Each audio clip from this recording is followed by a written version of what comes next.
Good afternoon, everyone. Please be seated.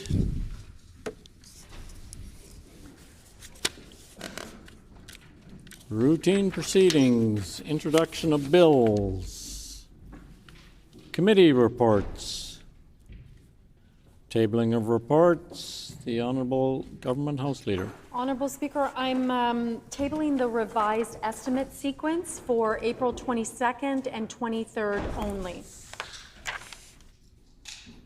No further tabling of reports. Ministerial statements. The Honourable Minister of Innovation and New Technology. Honourable Speaker, I am honoured to rise in this House today to pay tribute to an outstanding Manitoban whose career was defined by public service, principle, and an unwavering belief that strong institutions matter because people matter. I'm speaking, of course, of Mel Meyers. Born and raised in Winnipeg's North End, Mel Meyers graduated from Manitoba Law School in 1961 and began public service as a Crown Attorney with Manitoba Justice.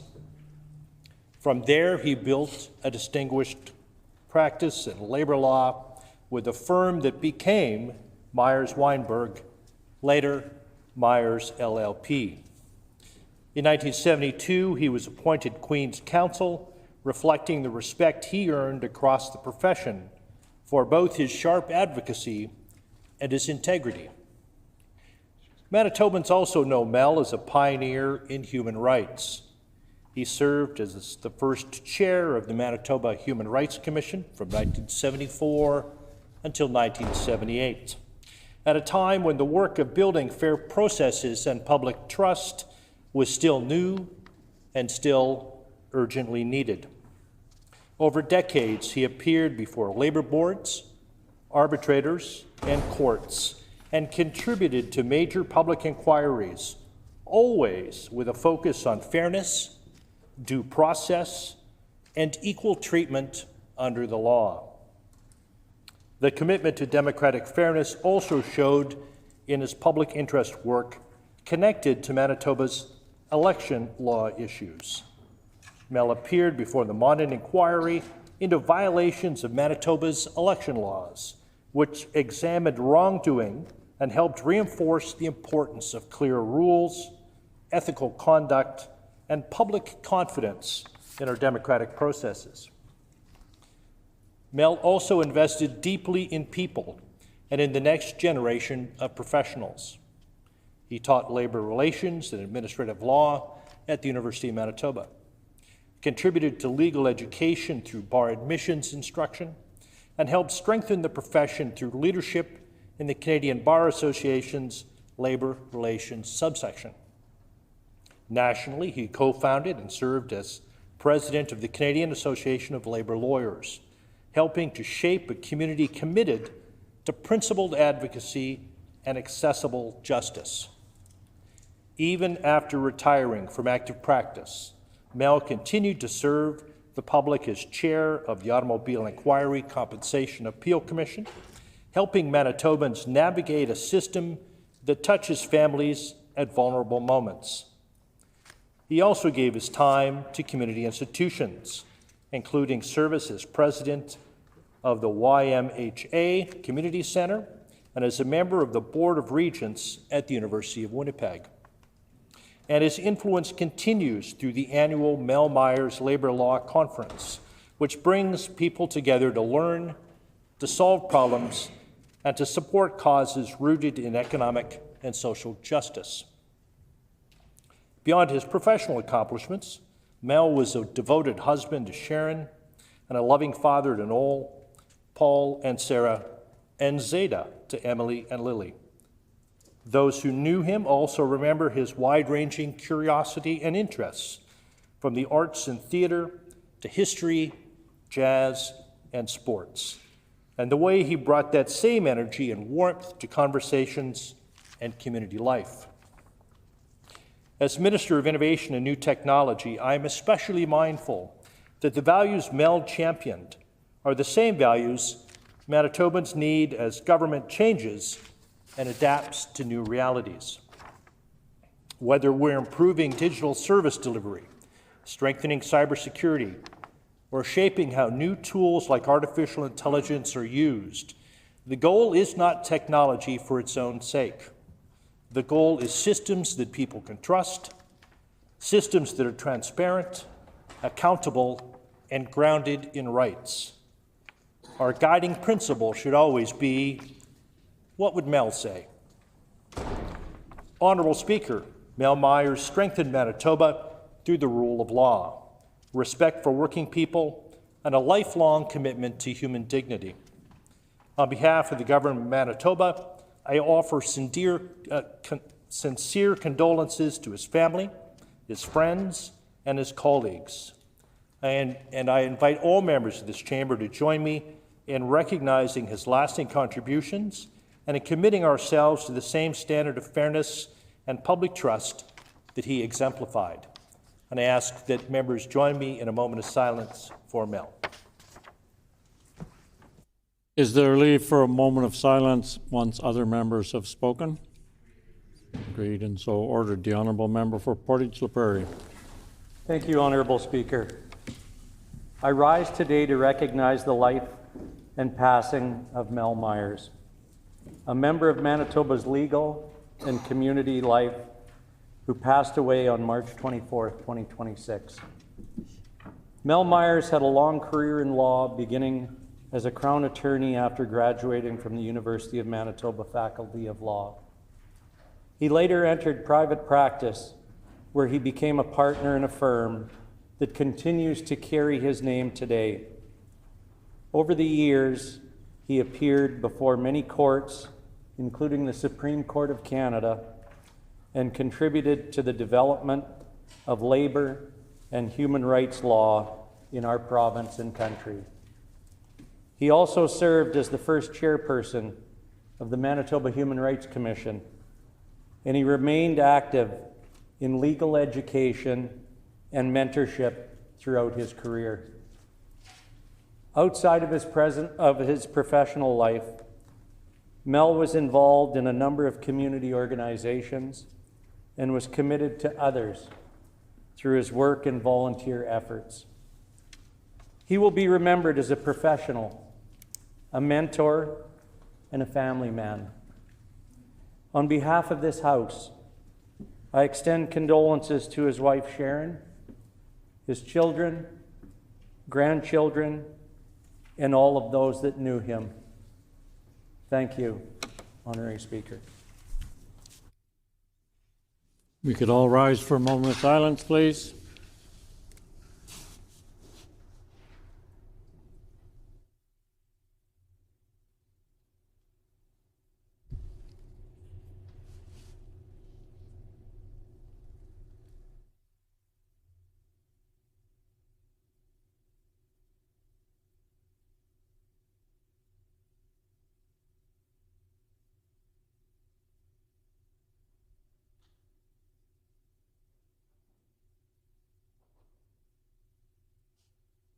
Thank you.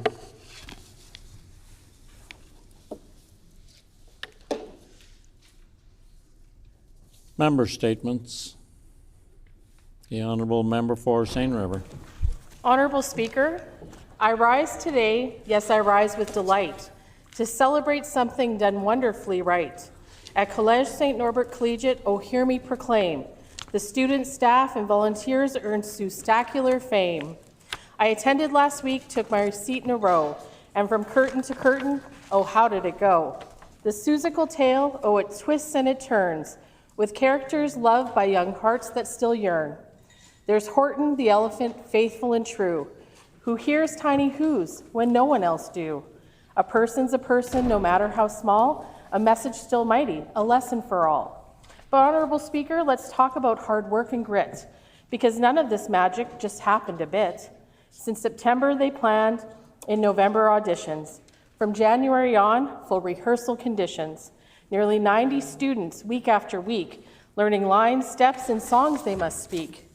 The students themselves said the moment they knew was dress rehearsal night, when it all finally flew. When cues clicked just right, when the nerves turned to cheers, when months of hard work suddenly appears. That's why shows like this matter. Yes, matter they do. They build confidence, courage, and leadership too. On stage or backstage, every role has a say. Like one fish, two fish, all helping the play. Red fish, blue fish, each one unique. Together they shine, together they peak. So to cast, crew, band, and all who ran the show, you gave your community joy. Oh, what a glow. You reminded us clearly, so none can ignore, that arts in our schools matter, now and much more. Oh, the places these students are surely to go, if they just keep believing, keep dreaming, keep musically so. I ask my colleagues, yes, all near and far, to join me in cheering these theatrical stars and congratulating College St. Norbert Collegiate on a production that was nothing short of brilliant. And Honorable Speaker, I don't think I need leave to have my guest names entered in Hansard, I believe. Yeah.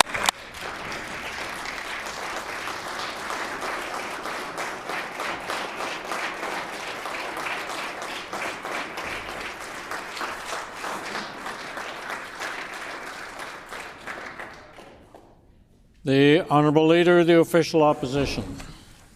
Honourable Speaker, I rise today to recognize the important work of the Manitoba Korean Canadian Community Resource Network, also known as MKCCRN. MKCCRN was established to provide essential support for Korean Canadians, helping newcomers and longtime residents get connected to necessary services. Built on a vision of inclusion and connection, MKCCRN addresses the very real challenges many new Canadians and Manitobans face, whether navigating healthcare, overcoming language barriers, finding a sense of belonging in a new community, and making Manitoba home. The roots of Manitoba Korean Canadian communities stretch back to the 1960s, when families began settling in Manitoba in search of opportunity. Over time, a vibrant and close-knit community grew, yet many, particular seniors and newcomers, continued to face isolation. That is where the creation of MKCCRN was formed.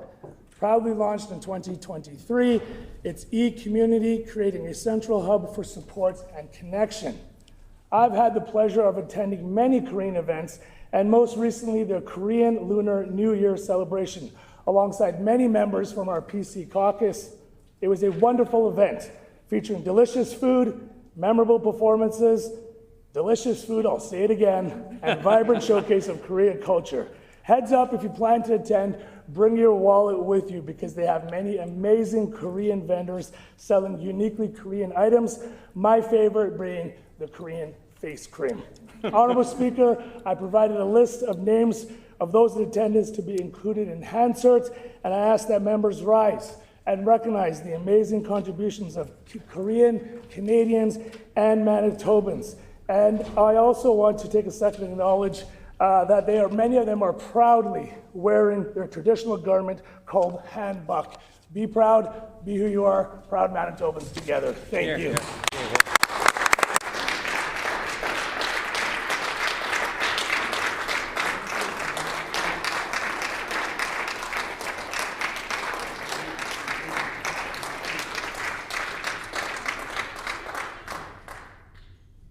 The Honourable Member for Kirkfield Park. Honourable Speaker, there is real disappointment in the fact that this chamber could not come together today to advance the Registered Landscape Architects Act. The Manitoba Association of Landscape Architects, MALA, has advocated for 40 years for proper recognition and regulation of this profession. That is not a short-term ask. It is a long-standing and reasonable request grounded in public interest. Members opposite tried to reduce this bill to fear, regulation, and fees, but that framing misses the point. This bill is about public confidence, professional standards, and making sure the people shaping Manitoba's communities are properly recognized and accountable. The Progressive Conservatives had 7.5 years in government to bring this forward themselves, but they chose not to. That is the missed opportunity that we are left with today, Honourable Speaker. I would ask that my guests' names be entered into Hansard and that my colleagues join me in recognizing Manitoba's landscape architects.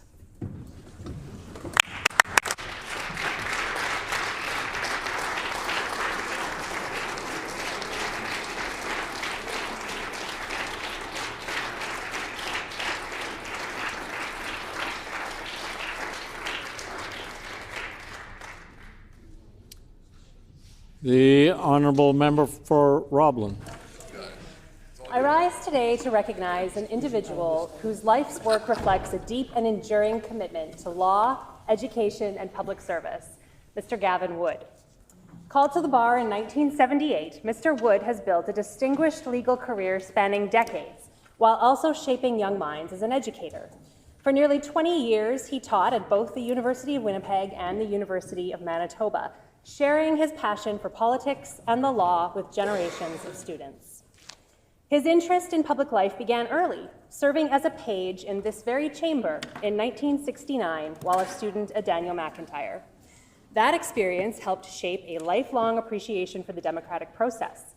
The very first time Mr. Wood ever made the news was when serving as a page. He accidentally spilled water on MLA Joe Borowski. I don't think that would be considered newsworthy in 2026. Honourable Speaker, I had the privilege of being in one of Mr. Wood's classes at the University of Winnipeg, and I can attest to his enthusiasm, expertise, and the energy he brought to the classroom. It feels like a full circle moment to stand in this house today, having learned from him in the classroom and now having the opportunity to recognize his commitment to service here in the Legislature.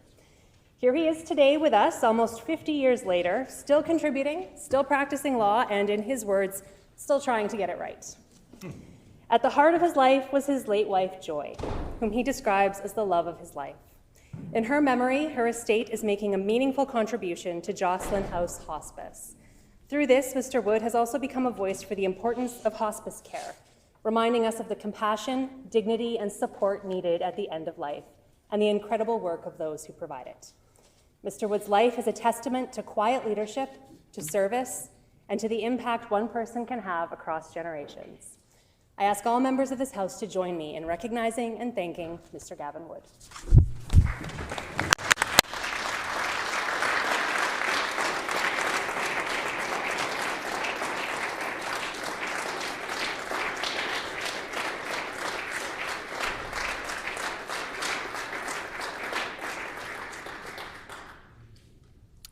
The honourable member for Waverley. Well, I brought a list today, Honourable Speaker, a good list, a strong list, a list that I stand by. But the problem with lists is that they sound impressive sometimes in here, and then you get home, you're standing in your kitchen, and you think, wait, what was on that list again? Was it an ER, a new fire hall? So instead of the list, let me tell you what it actually looks like where I serve. It looks like a parent pacing the kitchen at 8 p.m. with a sick kid, and now there's an extended hours clinic at Victoria. Looks like sitting in your car outside work trying to figure out where to go and pulling up medinav.ca and actually getting an answer. Looks like hearing that we're building a new ER at the Vic and thinking, okay, maybe next time I don't have to drive across the city because the PC's closed this one down. Looks like a family in Bridgewater having a real conversation about keeping mom or dad close because a personal care home is coming. Looks like kids at Bison Run running straight for a playground at recess instead of staring at an empty field. It looks like parents at pickup talking about where their kids will go next and knowing 2 new schools are on the way. And this week, it looks like women in our community finally having a place to go with a menopause clinic opening at 1330 Kenniston, which matters because the last time Manitoba had specialized menopause care, the PCs shut it down. So when we say we're bringing it back, we mean we're fixing something that never should have been taken away. And while we've been doing this work, the PCs seem to have come up with roughly one idea that they don't know how to pay for and don't even know how much would cost in the long run. But in Waverley, in Manitoba, when people elected an NDP government in 2023, they elected a serious team to get serious work done. And that's exactly what we're going to continue to do. We'll keep listening to Manitobans and delivering on what they're actually asking for. Thank you, Honourable Speaker.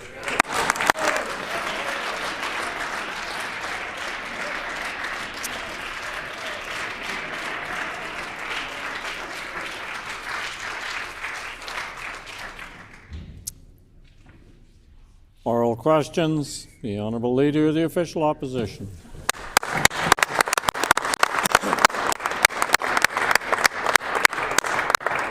Manitoba's economy is dying. It is dead last in Canada under this NDP government. The Premier had a chance to fix it, but he has decided not to act. The federal government is spending billions of dollars in Canada's aerospace and defense sector, but the province of Manitoba is nowhere to be seen. Mayor Scott Gillingham wants Winnipeg to be an aerospace hub, what the mayor calls Winnipeg's sky economy, to play a central role in the economic future of the city and province. But the Premier has said nothing and done nothing. It's nowhere to be seen in his NDP budget. The Premier yet is waiting for more handouts from the federal government. He's waiting for others to do the work and step up. The Premier knows that the province must step up and come to the table to join federal governments and municipalities for projects like this.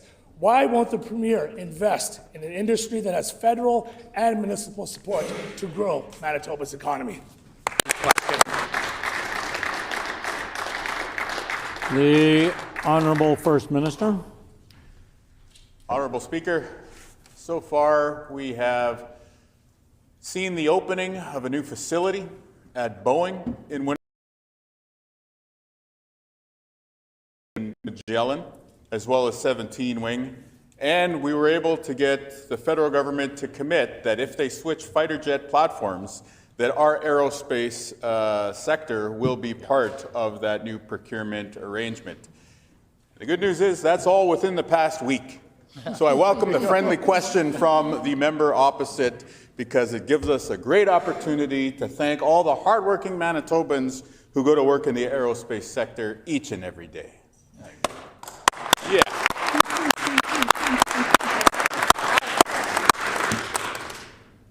On the other side of the House, though, we do have to call out the member for Riding Mountain and the very shameful behavior that he showed, unbecoming of an MLA.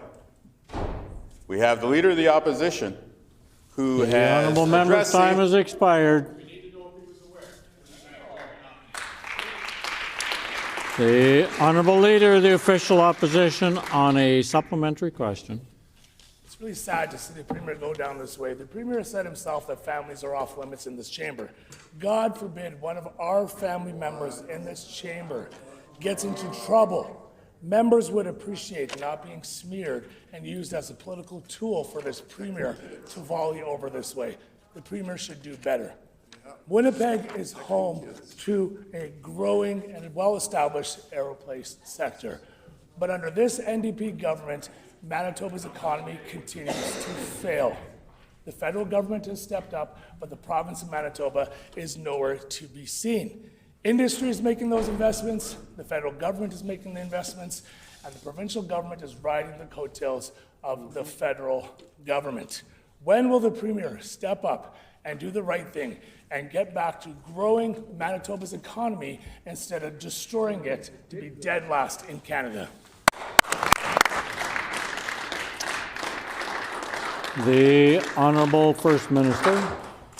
You know, our Minister of Business, Mining, Trade and Job Creation has done a great job spearheading investments in Standard Aero, Magellan, and of course, members of our team were very proud to be at Boeing just this past week.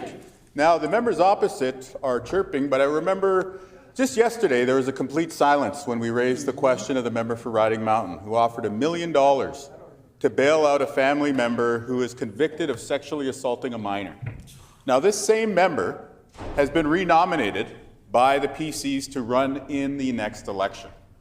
In the last election, they ran falsely accusing LGBT folks of grooming children, when it turns out there was some very nasty stuff happening in their own backyard. The question that the Leader of the Opposition needs to answer today, the Leader of the PCs, is was he aware of this affidavit from the member for Riding Mountain when he signed off on his renomination? The Honourable Leader of the Official Opposition on a final supplementary question. The Premier wants to talk about criminal records. Well, he can just look in the mirror himself. He has more charges in this chamber than any other member to ever serve in the history of this province, Honourable Speaker. The Premier should know better to know that families are off limits when it comes to the chamber, Honourable Order. Speaker. Manitoba is home to CFB Shiloh, 17 Wing, and many other major Canadian Armed Forces operations. Mark Carney is spending billions of dollars on defense in order to meet 2% GDP requirement set by NATO. Billions of dollars being spent, and this provincial government is nowhere to be seen to step up and match those funds. So it only makes sense for Manitoba to step up when the federal government is throwing billions of dollars. And what does this premier do? Absolutely nothing, Honorable Speaker. Other provinces are receiving billions of dollars. Manitoba has gotten nothing for nation-building projects. When will the premier stop grandstanding? Members' time has expired. The Honourable First Minister. Well, just last week I had an excellent meeting with Minister McGuinty in which we described how we're going to collaborate on the hundreds of millions of dollars coming for investments at Shiloh, Winnipeg, and 17 Wing. However, the member opposite from Fort White knows that in the affidavit that I tabled in this House yesterday, the member for Riding Mountain said that he is an MLA. He is the one who brought his status as an elected official into this conversation. I'll note that the conflict of interest law says that no member of this assembly is supposed to use their position to advance the private interest of a family member or of anyone else. So there certainly are a lot of interesting points that need to be followed up on. But the question, and the reason why it is germane, is because you have to wonder, given the political desperation of the leader of the PCs, whether he was compromised to look the other direction, away from the member for Riding Mountain. Was he time aware? has expired. Order, please. Stop the clock. If I could interrupt proceedings for a moment. We have some guests in the gallery that need to leave pretty quick. So we have seated in the public gallery from Grafton School 15 grade 4 students under the direction of Elizabeth Redekop, and this group is located in the constituency of the Honourable Member for Springfield-Rashott. We welcome you here today. The Leader of the Official Opposition on a new question. The premier can personally attack me all he wants. He can bully as much as he wants in this chamber. On this side of the House, we're going to stand up for Manitoba families and continue to advocate for growing our economy and making life more affordable. When the premier goes low, we will always go high, Honourable Speaker. Order. Securing investment and growing Manitoba's economy should be top of this premier's list, and it's not. The best the premier will do is save you pennies by cutting PST off of junk food, Honourable Speaker. He's going to leave out small businesses, he's going to leave out local restaurants and local grocery stores. The premier could agree today to vote in favor of a resolution tabled by the MLA from Midland that will put up to $3,000 back in the pockets of families, not pennies, thousands of dollars. The premier can choose to do that today. So will the premier stand up today and support a resolution that will make a real difference in Manitoba's families, or will he continue to throw pennies at them? Time has expired. The Honourable First Minister. Good news, Honourable Speaker. We're taking the tax off of all food and drinks at the grocery store everywhere in Manitoba. Now, this is an important measure that responds to what you've been saying for the past number of years, that grocery prices are going too high. Well, here's the record. When that member was sitting at the cabinet table, food inflation in the last 2 years of their government was 10% and 8%. So obviously we've taken action doing something that they never did. However, the other thing that happened while he was at the cabinet table is that the member for Riding Mountain was sitting there. He was sitting there right next to the member for Lac du Bonny. They brought an incomplete framework for protecting kids in schools forward that was corrected by the current education minister. There are serious questions about conflicts of interest and conflicts with judgment and common sense when it comes to the actions of the member for Riding Mountain. Was the leader of the PC party aware that his colleague had vouched for a sex offender? Members' time has expired. The Honourable Leader of the Official Opposition on a supplementary question. When you want to talk about errors in judgment, where was the premier's judgment when he assaulted his ex-partner and dragged her across the floor? Where was the premier's judgment when he assaulted an East Indian cab driver? Where was it, Honourable Speaker? Manitobans, the premier wants to stand up and now cast accusations across the way when the premier himself has a larger criminal record than anyone in the history of the province to sit in this chamber. On this side of the House, we're advocating for affordability for Manitobans, making life more affordable, not personal attacks, more affordable. The Premier can stand up today and support a resolution brought by this side of the House that will put up to $3,000 back into your family's wallet instead of pennies. The Premier wants to stand up and talk about pennies. We want to talk about real savings, thousands of dollars. Manitobans will decide, will the Premier stand up and support our resolution to make a difference today?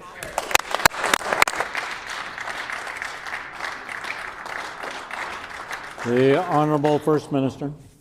So when the story broke on Friday, the member opposite was talking about how the Riding Mountain MLA was acting out of love when he chose to bail out a sex offender. Then yesterday, he was telling the media, so I made a choice then, that's right, and I came out, and now I've said clearly this matter is before the courts. But here we are again today, and now he's clearly addressing the issue.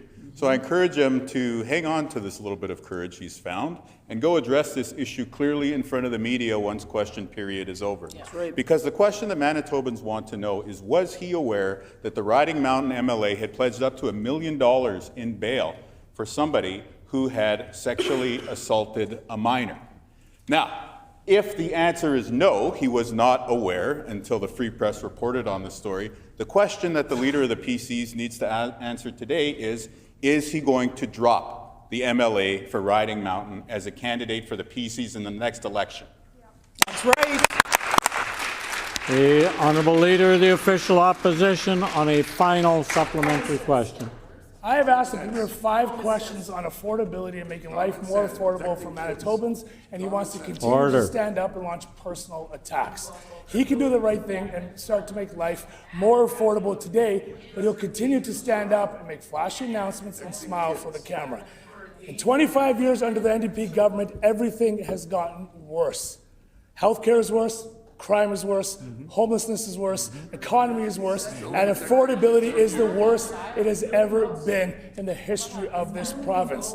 The government's time, it's time for government to step up and do the right thing. Manitobans don't have more money, they have less money under this government. And that's because this Premier continues to increase taxes on you and your family. Manitobans know better. Manitobans can see through this Premier's pennies savings. Order. Will the Premier stand up today and vote? Order, please. Stop the clock. The Honourable Minister of Health, Seniors and Long-Term Care will come to order. And the rest of the NDP bench needs to calm down as well. Honourable Leader of the Official Opposition. The Premier's economic horse is dead. Was there ever a plan to make life more affordable? Time has expired.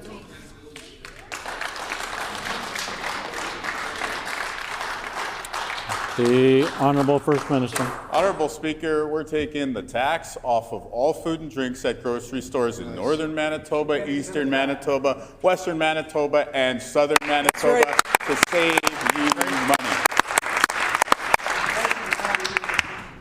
And you know, I don't live in the south, but I know people in southern Manitoba fairly well. I can tell you that they take personal offense when people attack children, when people sexually assault minors. Whenever the media has come after me for saying that, you know, we should be very, very harsh on sex offenders, people in southern Manitoba have spoken out and said that they support those comments. I wonder what the member for Borderlands is going to say now that he has to campaign next to somebody who's offered $1 million bail for somebody who sexually assaulted a minor. What are they going to say in southeastern Manitoba when the member for La Vérendrye shows up at the door and that's circulating on social media? It's a very tough position that the leader of the PCs has put his colleagues in, and no least of all when we think about affordability. We're trying to save you money. They've got millions for expired. The Honourable Member for Midland. The federal government has committed $180 billion in defence procurement and $290 billion in defence-related capital investment. Mayor Gillingham recognized this in his State of the City address, calling for a sky economy and to capitalize on the capacity available now in Winnipeg and throughout Manitoba. The mayor has publicly committed to convening partners, clearing barriers, and ensuring Winnipeg is organized to secure this new investment. Where is the Premier's contract and procurement strategy, and will he table it today? One more. The Honourable Minister of Business, Mining, Trade and Job Creation. Honourable Speaker, we're very happy to be working alongside partners at the federal government level at D&D with people in the aerospace sector here in Manitoba to support our efforts to join in our strength in our aerospace sector and the opportunities that lie in defence. That's why we invested in groups like Magellan. That's why we invested in supporting Boeing's efforts. And that's why we invested in Standard Aero, to grow our aerospace sector, to make sure we can realize the opportunities to support not only our growing aerospace sector, but most importantly, supporting our national defense strategy. We'll continue to do that work alongside partners in a trusted way, including the City of Winnipeg, to make sure that we can grow our economy that works for all Manitobans. The Honourable Member for Midland on a supplementary question. The only thing this NDP government has done is wait for others to do the heavy lifting while they wait on the sidelines. Instead of working with industry to create competitive environment to secure these federal funds and grow an established Manitoba industry, this government has done nothing but sit on the sidelines. There is huge economic potential for Manitoba. These federal dollars are competitive and could drive jobs and GDP growth for the province. Mayor Gillingham is actively pursuing these opportunities. The private sector is coming to the table. So why is this Premier waiting for everyone else to do the heavy lifting rather than taking a leadership role to make Winnipeg and Manitoba an aerospace and defence manufacturing capital of Canada? Good job. The Honourable Minister of Business, Mining, Trade and Job Creation. Honourable Speaker, members opposite's comments couldn't be further from the truth. They, quite frankly, are way off base. We've been working for months with industry partners, both here in Manitoba, in our growing and advanced aerospace sector, in our defence operations here as well at 17 Wing and at Shiloh. These are real players who are committed to working and developing our economy here in Manitoba. I want to give a shout out also to our post-secondary institutions who are leading some of the important research in this area, who are helping and ensuring that we have the workers to both take the jobs in our aerospace sector and in our defense procurement industry of the future. So we'll continue to do this work in collaboration with partners right across the country to support growing economy right here in Manitoba. Members' time is expired. The Honourable Member for Midland on a final supplementary question. The federal government is coming to the table, the City of Winnipeg is coming to the table, and while this NDP government shuts down those post-secondary opportunities through MITT, other provinces are leading the way and Manitoba is being left behind. One of the commitments from the federal government is to release these funds in a way that is predictable and consistent. We need a strategy now to be competitive before other jurisdictions get hold of these dollars before Manitoba even has a strategy. So I'll ask the Premier again, will he table Manitoba's procurement and contract aerospace and defence manufacturing strategy, or does he not even have one? Wow. The Honourable Minister of Business, Mining, Trade and Job Creation. Honourable Speaker, once again, member opposite's comments are way off base. They're unaware of the work that we've been doing for months to build up the incredible aerospace sector and defense sector in Manitoba, supporting military personnel with ease of coming to Manitoba, making sure Manitoba is a welcome place for our military personnel, and supporting our aerospace sector by investing in companies like Magellan, Standard Aero, and Boeing, working collaboratively with our military envoy and ministers from advanced education. And we are collaboratively working with D&D, the federal government, to support opportunities for defense right here in Manitoba. That's how we grow an economy that works for everyone. Defense, aerospace sector, workers in Manitoba, something that we can all get behind. Apparently not, members opposite. They're out to lunch. The Honourable Member for Morden Winkler. Honourable Speaker, when this government should have been growing the economy and helping Manitobans train for good careers, the minister is picking winners and losers. The Minister of Advanced Education and Training approved millions for the University of Winnipeg during the funding crisis without a briefing note. So why did the minister shut down MITT when they needed the funding? The Honourable Minister of Advanced Education and Training. Honourable Speaker, I don't know about the funding crisis without a briefing note. It sounds like a novel I would have read in my high school years. But I want to take this moment before Gavin Wood leaves to say thank you so much for the years that we had together at University of Winnipeg. I also had Gavin Wood as an instructor, Canadian legal systems, phenomenal individual, and will continue to support phenomenal individuals like Gavin at our post-secondaries today and every day. The honourable member for Morden Winkler on a supplementary question. Thank you, Honourable Speaker. These are serious questions. I filed a FIPA request for the briefing notes behind that funding, and the response was they do not exist. In January, MITT staff and students were told government would shut it down, cutting opportunities and putting their futures at risk. Why did the minister support the University of Winnipeg and not MITT? The Honourable Minister of Advanced Education and Training.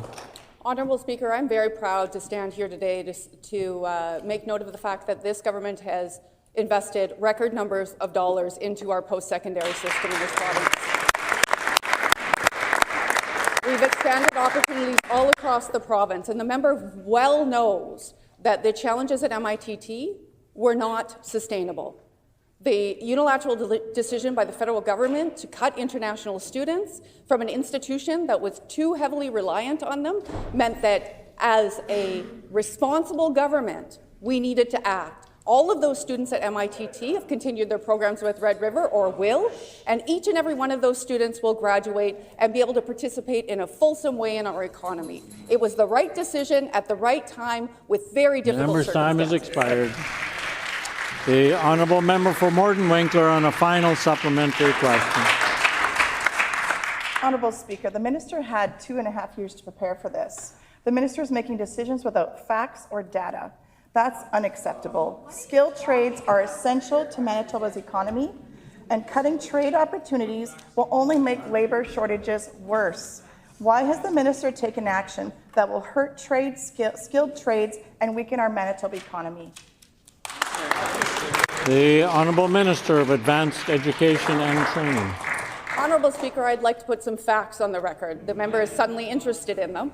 Fact, year over year, the previous PC government cut funding to post-secondary institutions. Year over year over year. Fact, they settled 0 collective agreements with any of the instructors or professors. That's another fact. Fact, they drove professionals out of this province by causing problems, creating chaos in nearly every sector. I will not take any advice from the members opposite who drove our province into the ground for 7.5 years. I am very proud of the work that this team on this side of the House does, and we're going to continue to deliver each and every day for Manitoba. The honourable member for Lakeside. 7 months ago, a very successful and innovative company in Lakeside reached out to the minister with a proposal that would drive innovation, job creation, and export growth here in Manitoba, which is exactly the kind of opportunity municipalities depend on to grow and remain sustainable. Yet it has gone unanswered. I can share the name of the company with the minister in private, as I have done before. Now, does this minister understand how critical export development is to our municipalities, and why has there been no response? The Honourable Minister of Business, Mining, Trade and Job Creation.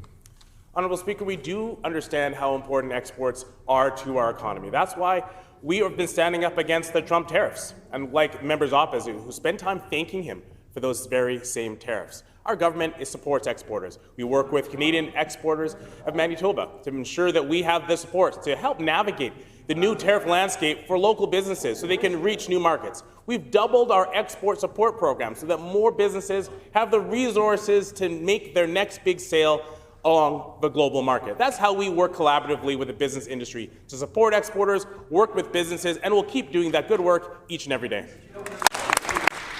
The honourable member for Lakeside on a supplementary question.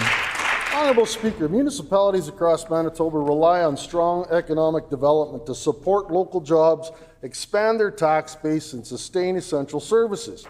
Companies in Lakeside have brought forward real opportunities that support all of those goals, yet the government has failed to act. Can the minister explain how ignoring opportunities like this supports the long-term growth and sustainability of our communities? The Honourable Minister of Business, Mining, Trade and Job Creation. Our government listens very carefully to the needs of rural municipalities and their economic growth. We listen and understand the wastewater concerns they bring up that were ignored by the former government. We listen and concerned about their infrastructure concerns that they bring up that were, again, ignored by the former failed PC government. Instead, we're working collaboratively. We bring these people in, we have detailed and intense conversations about how we can work to ensure that they have the economic opportunities in every region of the province, whether that's the Interlake, whether you're talking about the Westman, Eastern Manitoba, the Pembina Valley, Northern Manitoba. We're here to support business opportunities, economic opportunities for all Manitobans from all walks of life. And we'll keep doing that work every day. The Honourable Member for Lakeside on a final supplementary question. Honourable Speaker, yet this minister fails to respond to an opportunity in my constituency that's going to be good for all of Manitoba. This year's budget provides no funding for community economic development, even though municipalities rely on that work to grow their economies and stay in local services. At the same time, real opportunities for job creation and investment are sitting without a response from this government. Does the minister understand how essential community economic development is to the long-term sustainability of all municipalities? The Honourable Minister of Business, Mining, Trade and Job Creation. First of all, Honourable Speaker, I'd be happy to follow up on the individual details member opposite brings forward today. Second, Honourable Speaker, yes, we are supporting local economic opportunities with local areas right across Manitoba. Third, Honourable Speaker, when it comes to working with rural municipalities, when it comes to the AMM, we saw check marks right across the board, every category when we came to AMM, working collaboratively with them. Now, for economic development, we will work with businesses, we'll listen to the business community, and we'll support workers. We're happy to announce that we had almost 11,000 new jobs in Manitoba this month. That's real economic progress, supporting workers, supporting them with good-paying jobs right here in Manitoba, and we'll do that so that we can grow our economy. Member's time has expired. The Honourable Member for Roblin. Last month, the government threw a party to celebrate the one-year anniversary of their botched home care centralization. That has resulted in nothing but chaos for frontline staff and cancelled visits for clients. Staff told the media, quote, "It's insulting to expect people to celebrate a milestone that is nothing but a reminder of the level of trauma we have endured this past year." They said that the switch to centralized scheduling has, quote, "proven to be a disaster." How can the minister justify this obtuse misstep while their office continues to hear from home care clients and home care workers about the chaos caused by their change? The Honourable Minister of Health, Seniors and Long-Term Care. Honourable Speaker, our government recognizes that Manitobans deserve to age with dignity in their communities.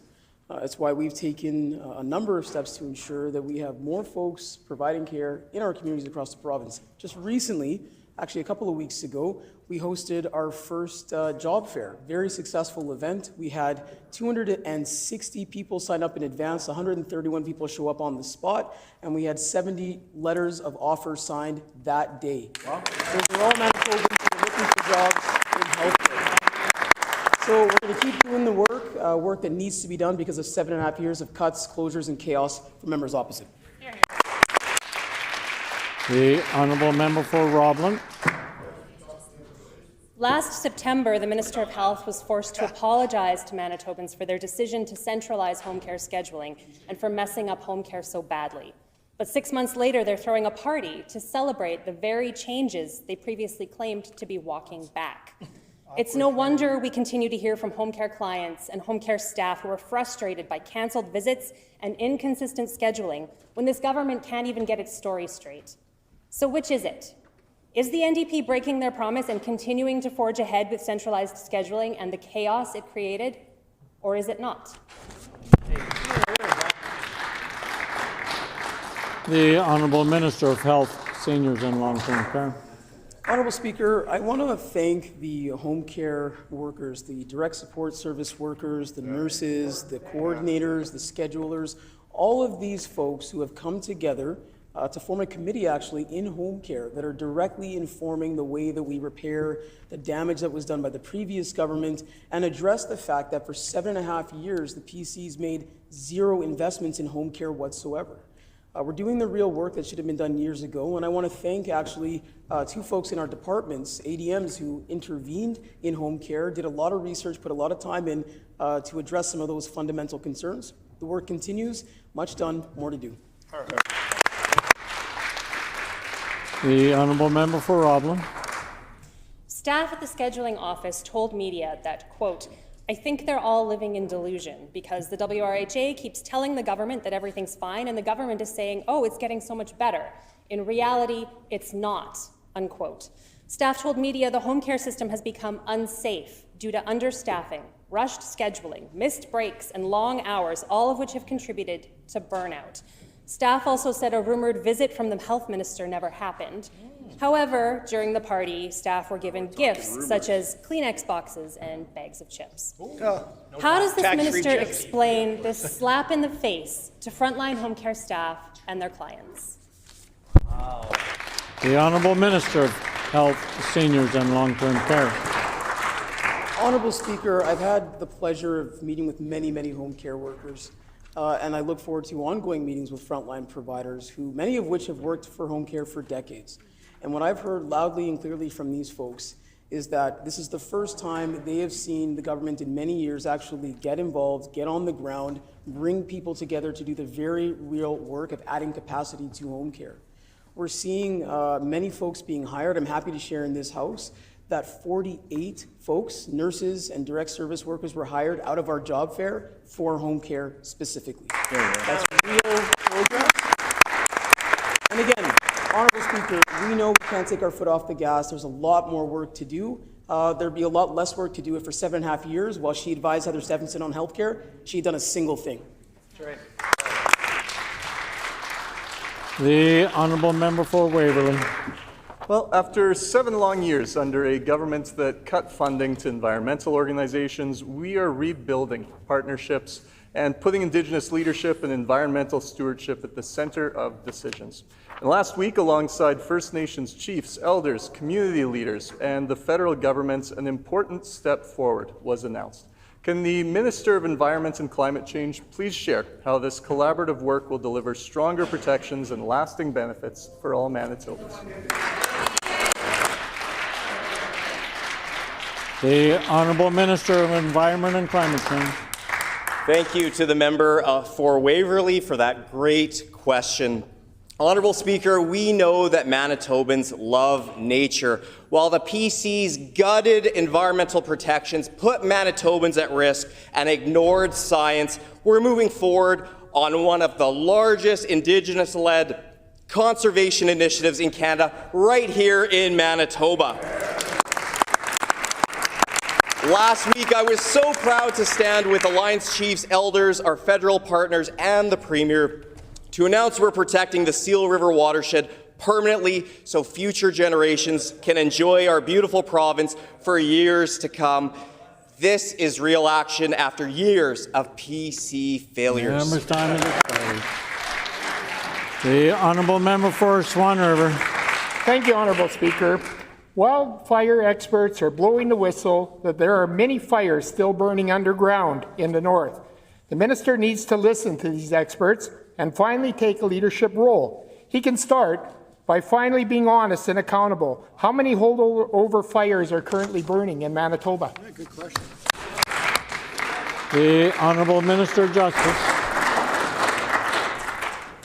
Thank you very much, Honourable Speaker. I appreciate the question. It's an important question on a day where the Minister has been speaking about the 2025 Wildfire After Action Review work that has already been undertaken and now has been shared with our municipal and First Nations partners.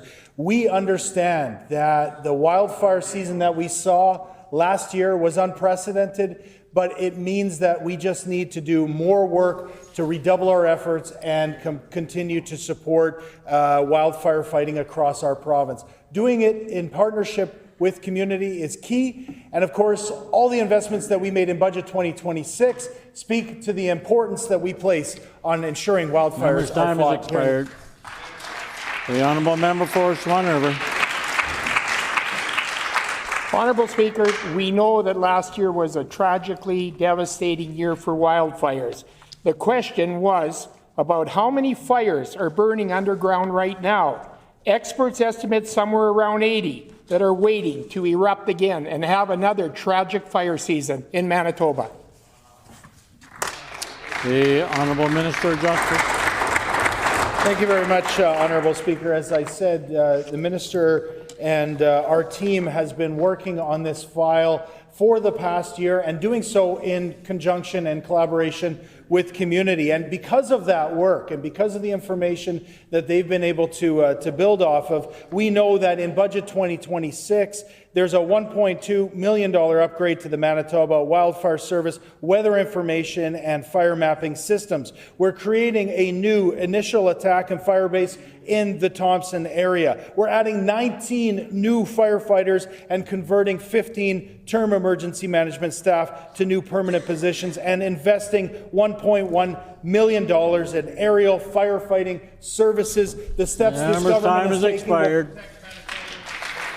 The honourable member for Swan River on a final supplementary question. The Honourable Speaker, these subsurface fires are going to erupt within a month after the snow melt is gone and things heat up. This is going to require action immediately, not down the road. The government cut the budget.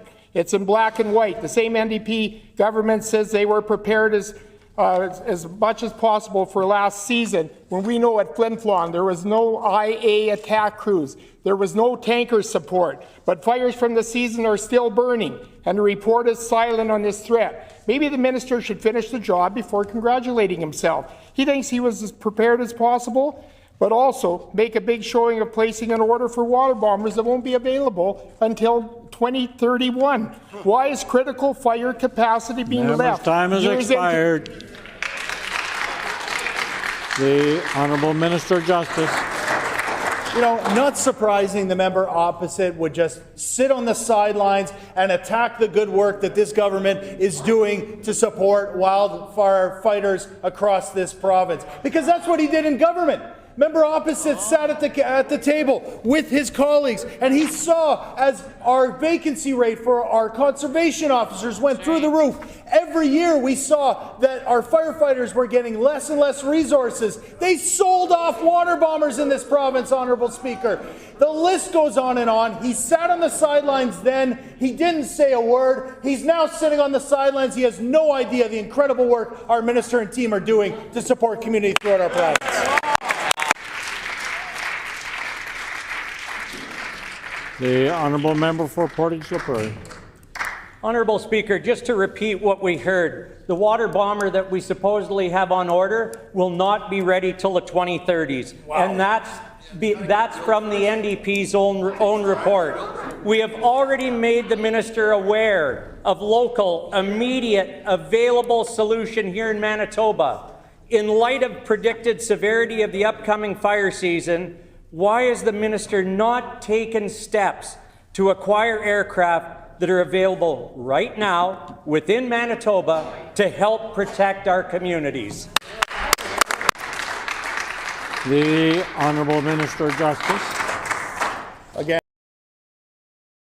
this team, this government is not sitting on our hands. We're not sitting idly by. We've been working for the past year to staff up, to give resources when it comes to community, and to build out our capacity to fight wildfires and save lives. What we saw last year in this province was unprecedented.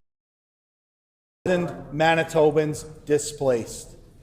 2 Manitobans lost their lives in the wildfires last year. That was our call as a government to continue to work with community to build up capacity. We're doing that work. Members opposite didn't do a thing when they were in government. The Honourable Member for Portage-la Prairie on a supplementary question. Thank you, Honourable Speaker. Just to correct the minister there, $1.1 million for aerial applicator is 55 hours. That's it. Last month, I watched half a dozen planes leave Portage la Prairie to fight fires in Alberta, British Columbia, and Northwestern territories. These aircraft are operating all across Canada now. We know this government has a pattern of neglecting Portage. We've seen it with the MRI, the hospital not opening, and now with local industry. My question to the minister, if these planes are good enough to protect the rest of Canada, why are they not being used here in Manitoba? And why is this government failing to support a local employer and an economic time has driver? expired. The Honourable Minister of Justice. Yeah, the member opposite is completely off base. The support that we're providing is based on the experience last year. It brings together all municipal partners, First Nations, Indigenous organizations, everybody at the same table working together for one Manitoba. It provides real resources in the form of Budget 2026, including immediate action items for this summer, including 3 new initial attack crews that'll be ready to go and on the ground. Honourable Speaker, we're taking action and we're doing it in a collaborative way, something members opposite have no idea about, never did, and never resourced once when they were in government. Great job. Order, please. If I could get everyone's attention. Earlier today in question period, a couple of things were said that were worthy of a caution, so I want to bring them up now. The Honourable Minister of Business, Mining, Trade and Job Creation said that what the member was saying couldn't be further from the truth, and the Honourable Member for Swan River said that he could start by finally being honest and accountable, and I would caution both members that such language has been cautioned by previous speakers, and it comes dangerously close to being unparliamentary language. So I would ask members to be more cautious in the language they use, and question period has expired. The Honourable Government House Leader.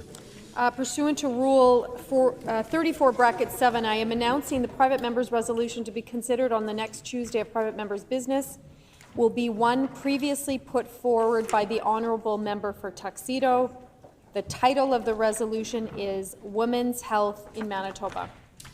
Pursuant to Rule 34(7), it has been announced that the private member's resolution to be considered on the next Tuesday of private member's business will be the one previously put forward by the Honourable Member for Tuxedo, and the title of the resolution is Women's Health in Manitoba. Petitions, grievances, orders of the day.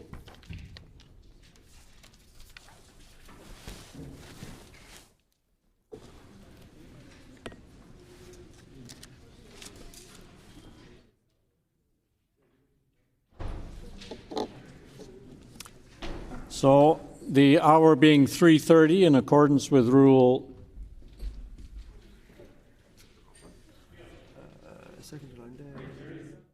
sorry, 3:30.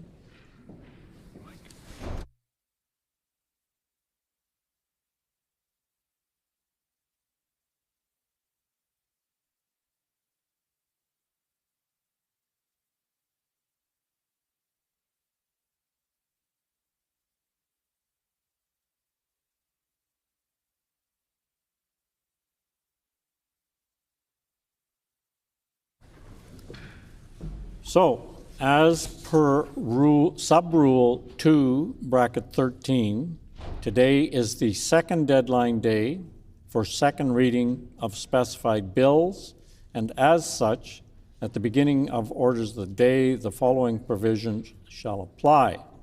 For each bill, the minister may speak for a maximum of 10 minutes, followed by up to 15-minute question and answer period. Critics of recognized parties and independent members may then speak for a maximum of 10 minutes per bill, following which I will put the question on second reading of the bill. If such a bill had been previously called for debate, all remaining actions just identified will be dealt with before the question will be put. for the information of all members under the provisions of Sub-Rule 2, bracket 13. The House will not rise until the second reading question has been put on all remaining specified bills and points of order, and matters of privilege are deferred until all votes have been accomplished, all votes have been completed.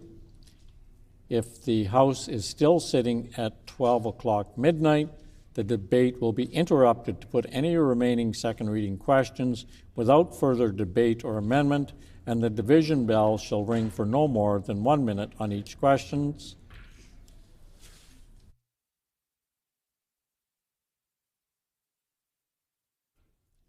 So we will now continue with second reading of the bills as listed on the order paper in that order. So I will now call for second reading of Bill number 6, continuing the debate of second reading of Bill 6, the Sign Languages Recognition Act, standing in the name of the Honourable Member for Agassiz, who has 7 minutes remaining. The Honourable Member for Agassiz.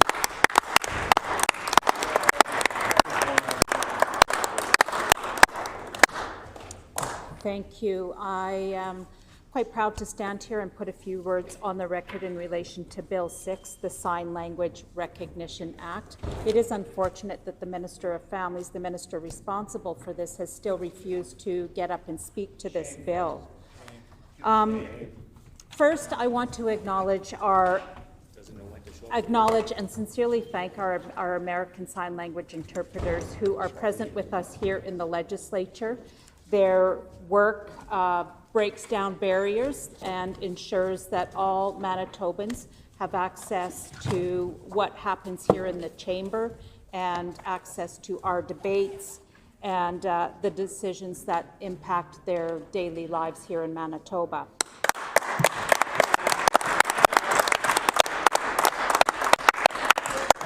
Accessibility and democracy should never be an afterthought here, and their presence is an important step forward. So again, a shout out to the ASL interpreters here and a thank you to the work that they do.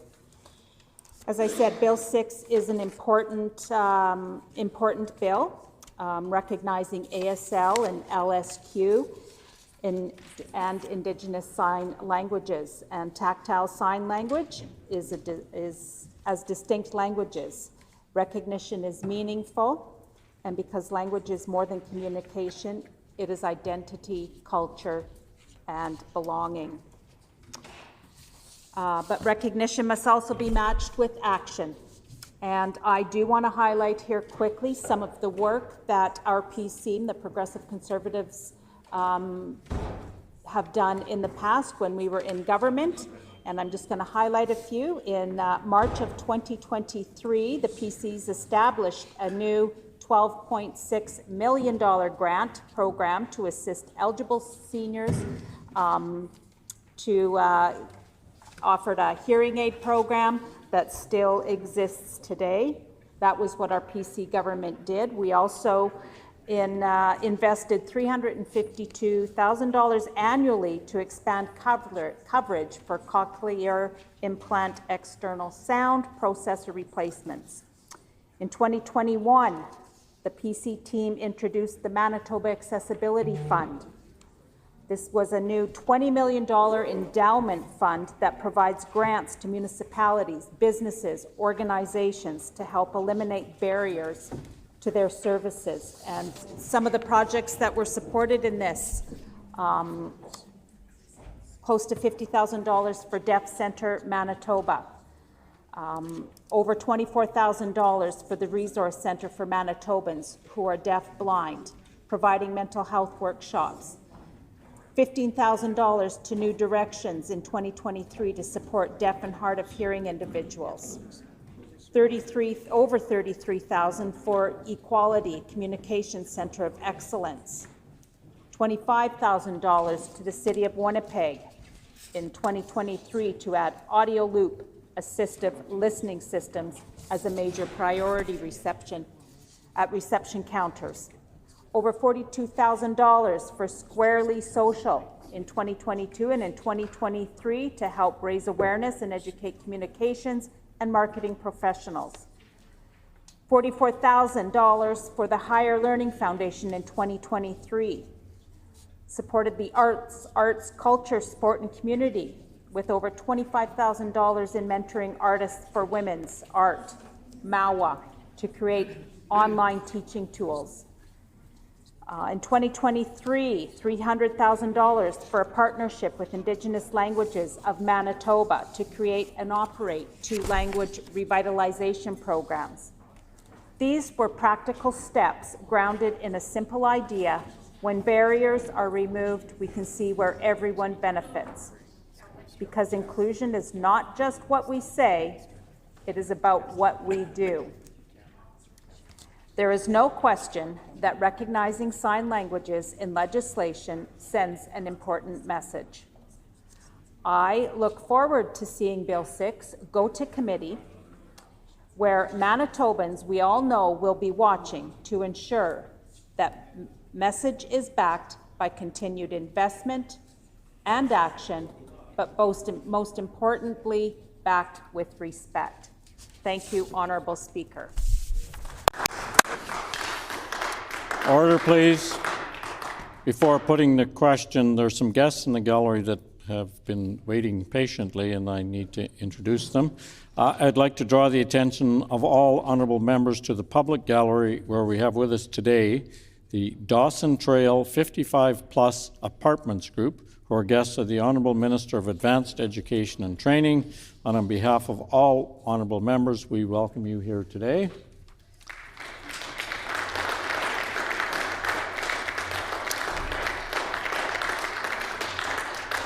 And there are several other guests who were here but have probably left already, but I would like to take the opportunity to introduce them anyway. In the public gallery were members from the College St. Norbert Collegiate, Andrew Gates, Sam Lapointe, Emma Deduke, Audrey Schlamm, Violet Russell, Anika Penner, Debbie Tolowak, who were guests of the Honourable Member for Seine River, and we would have welcomed them all here today. And then further, we had guests in the public gallery, 15 members of the Manitoba Korean Canadians Community Resource Network, Andrea Kitano, Unji Lee, Hannah Ha, Jazz Bisonet, Jeremy Kim, Jennifer Choi, Joshua Bioria, Julie Sun, Mahai Yawan, Nancy Zilistra, Rosa Young, Sean Song, Stella Lee, Yina So, Young Ho Cho. Also with us today were 4 members of the Korean Churches Association of Manitoba, Reverend Bo-sung Lee, Reverend Shi-gung Jung, Ms. Young Ki-wong Lee, Miss Eunice Young, who were guests of the Honourable Member for Fort White, and I apologize for not introducing all those guests earlier today. So now, the question before the House is second reading. Oh, the Honourable Government House Leader. No, I'm not allowed. Oh, because she had introduced it. The question before the House is then second reading of Bill number 6, the Sign Languages Recognition Act. Is it the pleasure of the House to adopt the motion? Agreed, and so ordered. The motion is accordingly passed. We will then move on to Bill 11, the Employment Standards Code Amendment Act, sick notes for employee absences. The Honourable Minister of Labour and Immigration. I move, seconded by the Minister of Advanced Education, that Bill number 11, the Employment Standards Code Amendment Act, sick notes for employee absences, loi modifiant le Code des normes d'emploi, note de médecin, en cas d'absence d'un employé, be now read a second time and be referred to a committee of this House.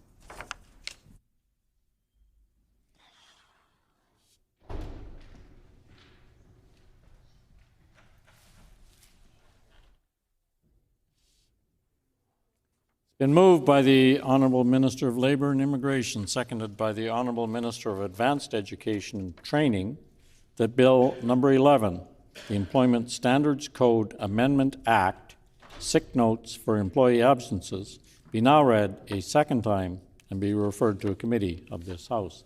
The Honourable Minister of Labour and Immigration.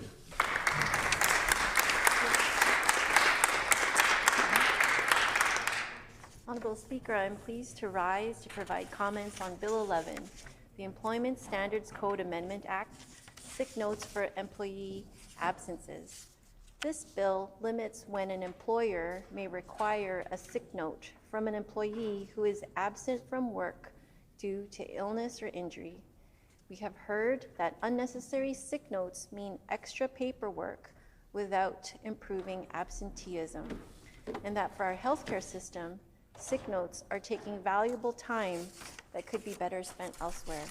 That is why we have introduced a bill that will make it so employers may only require a sick note if an employee's absence continues for more than a week or the employee has been absent on more than 10 working days in the same calendar year.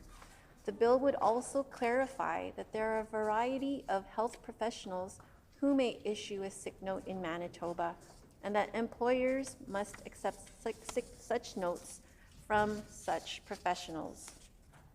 Further, where an employer requests an employee to provide a sick note after the restricted period, the employee will be entitled to reimbursement from their employer for the cost of the sick note if incurred.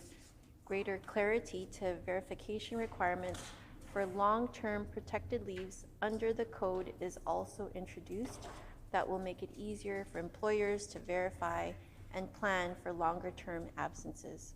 A regulation amendment is planned to coincide with the bill that will introduce an administrative penalty for non-compliance with the proposed sick note restrictions.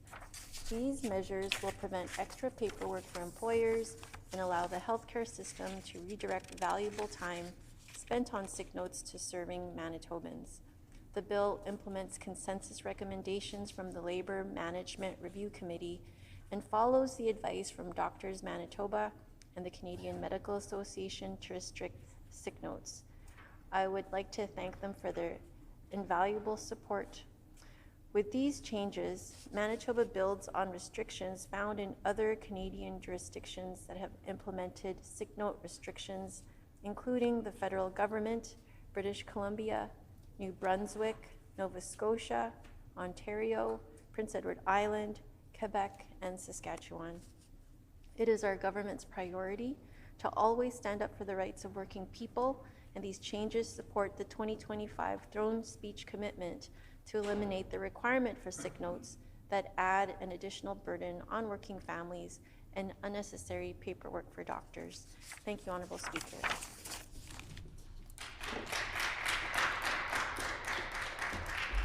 A question period of up to 15 minutes will be held. Questions may be addressed to the Minister by any member in the following sequence. First question by the official opposition critic or designate.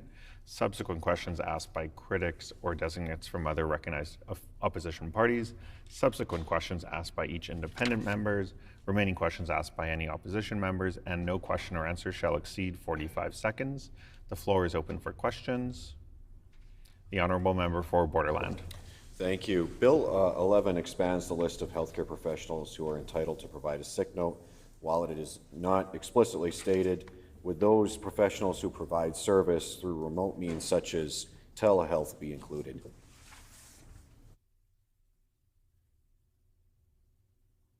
The Honourable Minister of Labour and Immigration.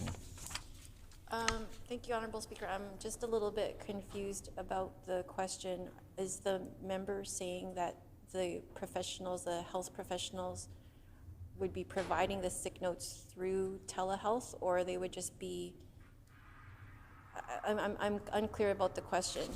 The act or the bill says that the sick notes can be provided by health professionals, including a physician's assistant, a clinical assistant, a registered nurse, nurse practitioner, registered psychiatric nurse or licensed practical nurse, a psychologist, a midwife, and other prescribed classes of health professionals. The honourable member for Borderland. Thank you. Section 51.3, bracket 1, legislates that an employer must reimburse the employee for, quote, any reasonable amount. And I wonder if it would not be more suitable to provide a figure that accurately reflects the service. Which entity makes the decision that it is, quote, reasonable? The Honourable Minister of Labour and Immigration. Thank you, Deputy Speaker. So currently, it's doctors and doctors' offices that charge for sick notes, and so that will continue to be the practice. And so I'm not sure how they come up with those figures. It's certainly not coming from the government. So that is going to be the amount that would be reimbursed by employers at that time. The honourable member for Borderland. Doctors Manitoba developed a toolkit to assist employers in transitioning to a sick note-free workplace, and I'm wondering if the minister was involved in the development of that toolkit. The honourable Minister of Labour and Immigration. Thank you, Deputy Speaker. No, I was not involved in making that toolkit. But the folks that were involved, in addition to Doctors Manitoba, were the Canadian Federation of Independent Businesses, the Manitoba Chambers of Commerce, and a lot of good work as well by the Chartered Professionals in Human Resources Manitoba. The honourable member for Borderland. How does Bill 11 align with neighbouring jurisdictions?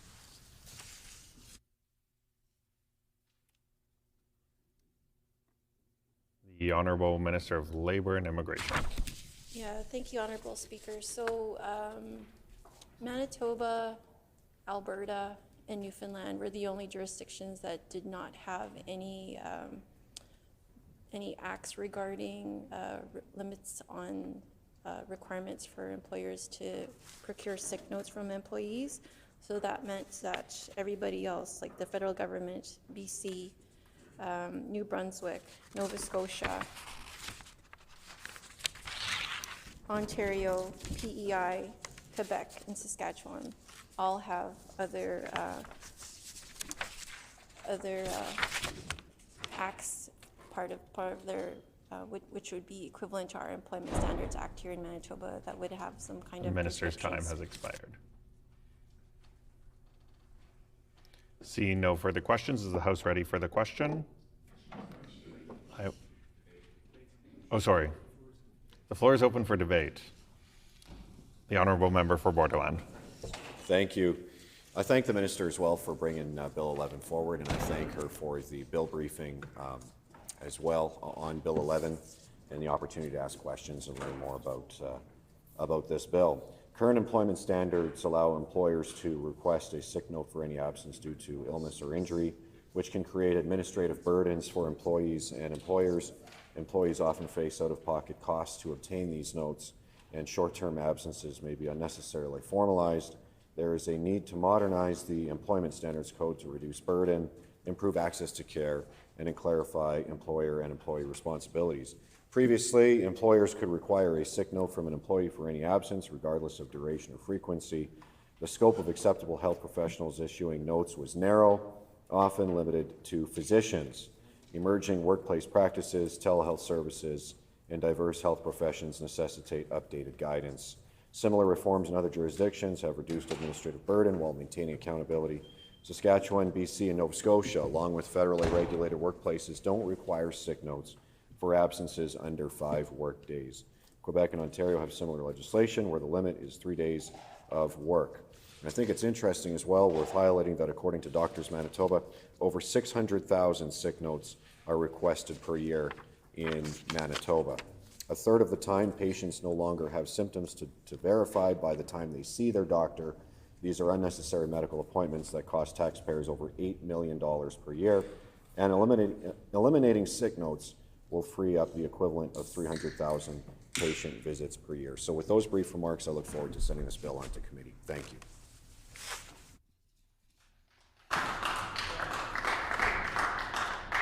Is the House ready for the question?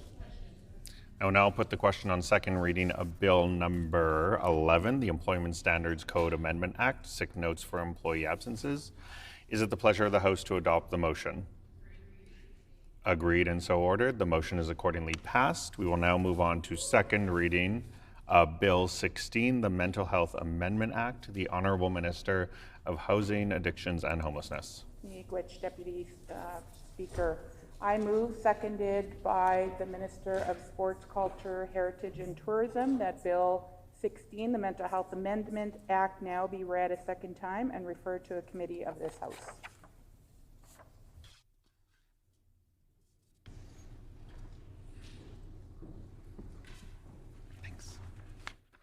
It has been moved by the Honourable Minister of Housing, Addictions and Homelessness and seconded by the Honourable Minister of Sport, Culture, Heritage and Tourism that Bill number 16, the Mental Health Amendment Act, Loi modifiant la loi sur la santé mentale, be now read a second time, be referred to a committee of this House.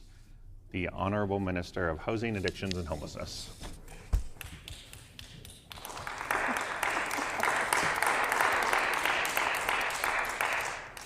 Miigwech, Honourable Deputy Speaker. This bill is about people. It's about making sure that Manitobans can get the mental health care they need when they need it, no matter where they are.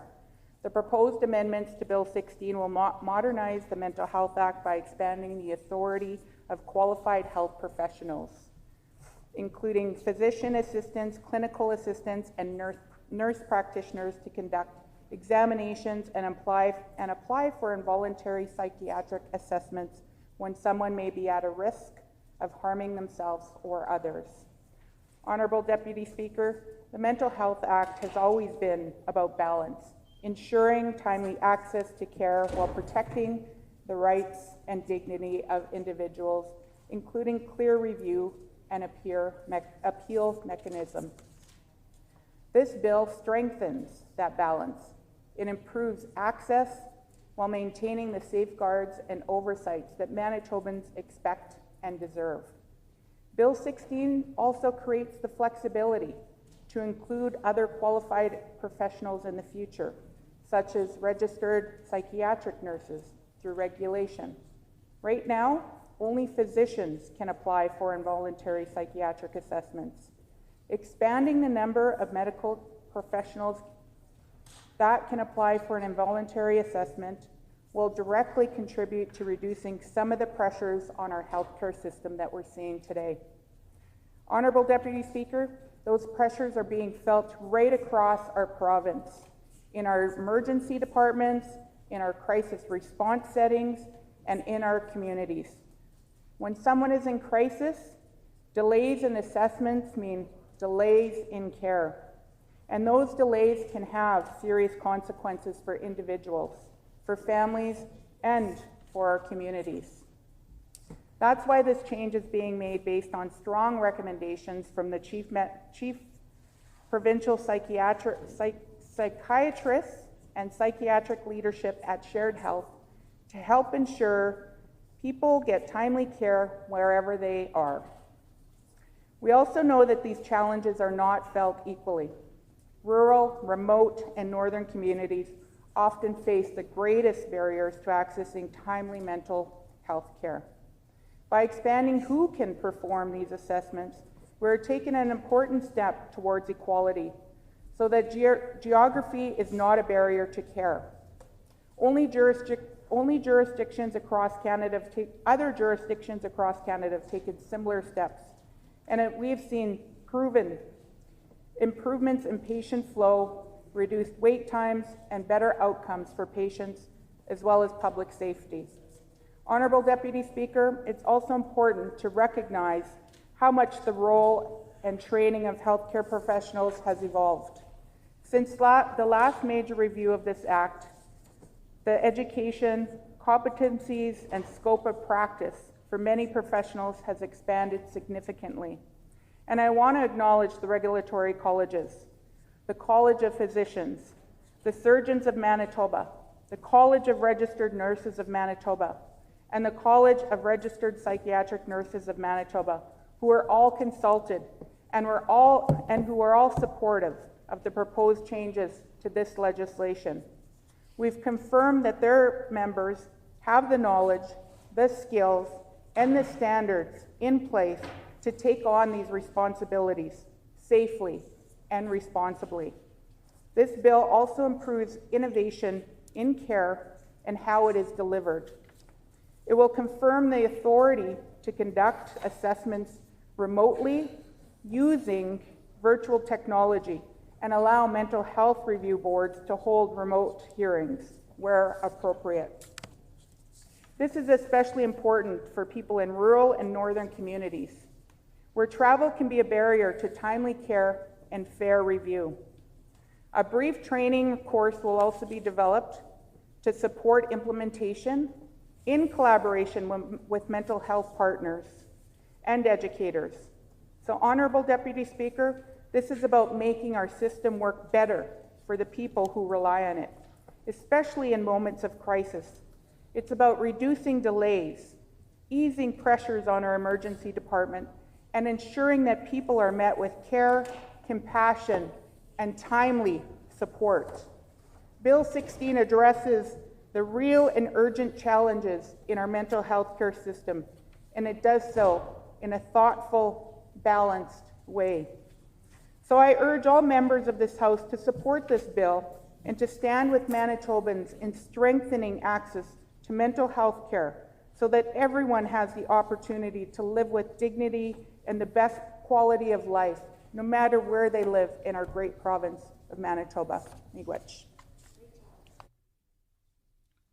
A question period of up to 15 minutes will be held. Questions may be addressed in the standard rotation, and no question or answer shall exceed 45 seconds. The floor is now open for questions. The Honourable Member for Portage La Prairie. Thank you, Honourable Deputy Speaker. I want to thank the Minister of Housing, Addiction and Homelessness for bringing this Bill 16 forward, the Mental Health Amendment Act. I also want to thank the Minister for the briefing that was given to me in her office. I have one question to ask the Minister, and that is just regarding technology in the north and the rural areas. Is there something, if we don't have connectivity or something like that, how do we move forward from that point? The Honourable Minister of Housing, Addictions and Homelessness. Miigwech, Honourable Deputy Speaker, and I thank the member for that question and for the support on this bill and the thoughtful questions that they asked during the bill briefing. And of course, that's always a barrier for folks and technology, and we've been working really hard with communities and making sure that we are connecting and accessing supports no matter where folks are at, and working with communities, First Nations. We've been expanding connectivity across our great province, and of course we're going to continue to work with our partners and ensuring that no matter where they are in the province, that they can get access to timely care, access to mental health care, and of course this is another tool that we can use to ensure that folks can get access to the supports that they need, no matter where The they live in Minister's the time province. has expired. See no further questions. The floor is open for debate. The Honourable Member for Portage La Prairie. Thank you, Honourable.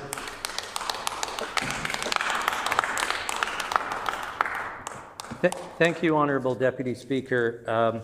As I said before, I will be supporting this bill. Just a little bit of background on this as well, too. As physicians, assistants, nurse practitioners, and other regulated healthcare providers increasingly perform functions traditionally done by physicians, advances in technologies have made remote assessments feasible, especially in rural and underserved communities. There could be amendments made to this bill, but like I said, from what I'm seeing from this bill, from the information that I got from the Minister, I believe this is a good bill.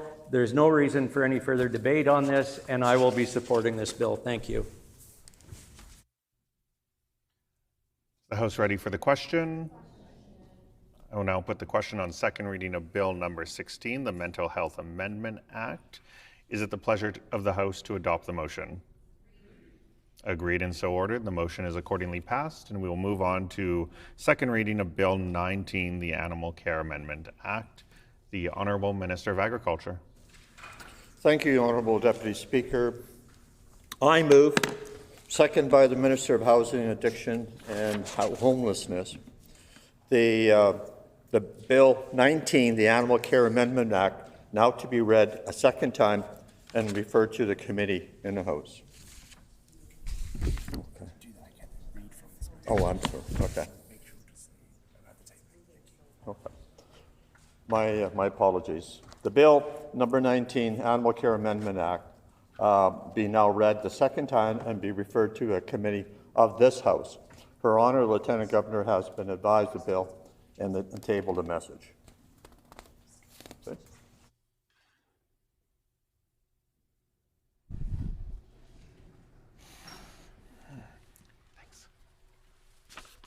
It has been moved by the Honourable Minister of Agriculture, seconded by the Honourable Minister of Housing, Addictions and Homelessness, that Bill number 19, the Animal Care Amendment Act, loi modifiant la loi sur les soins des animaux, be now read a second time and be referred to a committee of this House. Her Honour, the Lieutenant Governor, has been advised of the bill, and I table the message. The message has been tabled. The Honourable Minister of Agriculture. Thank you so much, Deputy Honourable Speaker. On behalf of Manitoba Agriculture, I am pleased to present this bill. We are serious about the ethical treatment of animals. Bill 19 increases the maximum fines for offences under the Act. Manitoba's maximum fines are now low compared to most other provinces. With this bill, the fines will double from $10,000 to $20,000 for the first offence, and from $20,000 to $100,000 for subsequent offences. Prison terms for serious offences are also increased. Bill 19 also establishes a new licensing regime for those selling and transferring pet animals in Manitoba. Our intention is to first focus on the sale and the transfer of dogs in our efforts to address puppy mills. The most important thing the public can do is to stop the puppy mills, is to look at the signs of ethical breeding. That means viewing the breeder's facilities, meeting the puppy's parents, and confirming veterinarian care. As we move forward, intending to communicate to the public how important it is that we will look at these signs. By adding a license as a requirement, we are adding one more signal to the public. Our message is simple. Look for signs of ethical breeding. Licensing approach we are purchasing replaces one that has not been in use for more than a decade. The bill prohibits the sale or transfer of pet animals without a license, regardless of exemption by regulation. However, through regulation, we'll establish thresholds. The intent is to capture ongoing commercial activities. The intent is not to require individuals acting in good faith, whether due to circumstances or other one-off situations, to hold a license. We've also intended to develop other exceptions for license fees. Examples include municipal rescues that are registered charitable organizations, like the Winnipeg Humane Society.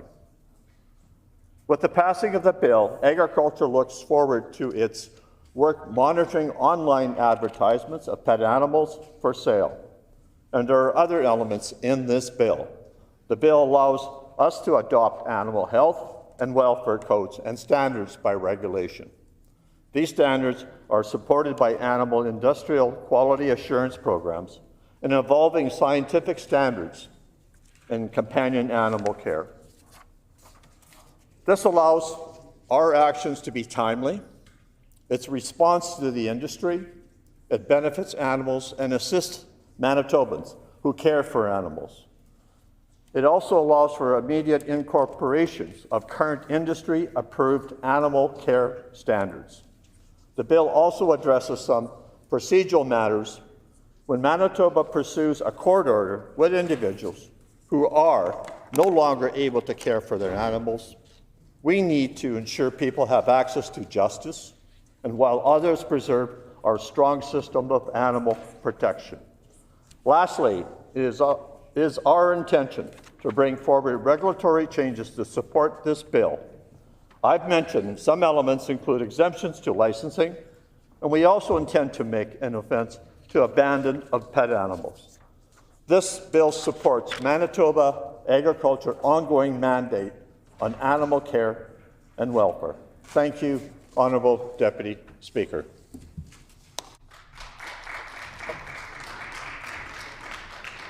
A question period of up to 15 minutes will be held. Questions may be addressed in the standard rotation, and no question or answer shall exceed 45 seconds. The floor is open for questions. The Honourable Member for La Vérendrye. Thank you, Honourable Speaker. The first question that I have for the Minister is clarification around why the current licensing system that was in place has been repealed, the one that was around licensing for pet stores and pet sales facilities, and how this bill is to replace that. The Honourable Minister of Agriculture. Thank you, and a very valid question. You know, there are times where presently we see a number of cases and regulations that presently exist don't really deal with the ongoing issues that we see on a daily basis. And I think we basically have to modernize the regulations to make it so that, and I'll give you a prime example. You know, the Humane Society, you know, has been very diligent, and I think I don't have to educate members opposite of the challenges we face in a lot of jurisdictions of abandoned animals and opportunity that we need to take this seriously. Because unfortunately, these animals are being neglected, and unfortunately there are times where I think the Minister's time has expired. The Honourable Member for La Vérendrye. Thank you, Honourable Speaker. So just further to that, to clarify, now each and every dog that is for sale needs to come from a licensed breeder, I guess you would consider it. And so the license for an individual selling a dog and a pet store would be the same license now. The Honourable Minister of Agriculture. Yes. Thank you for the question.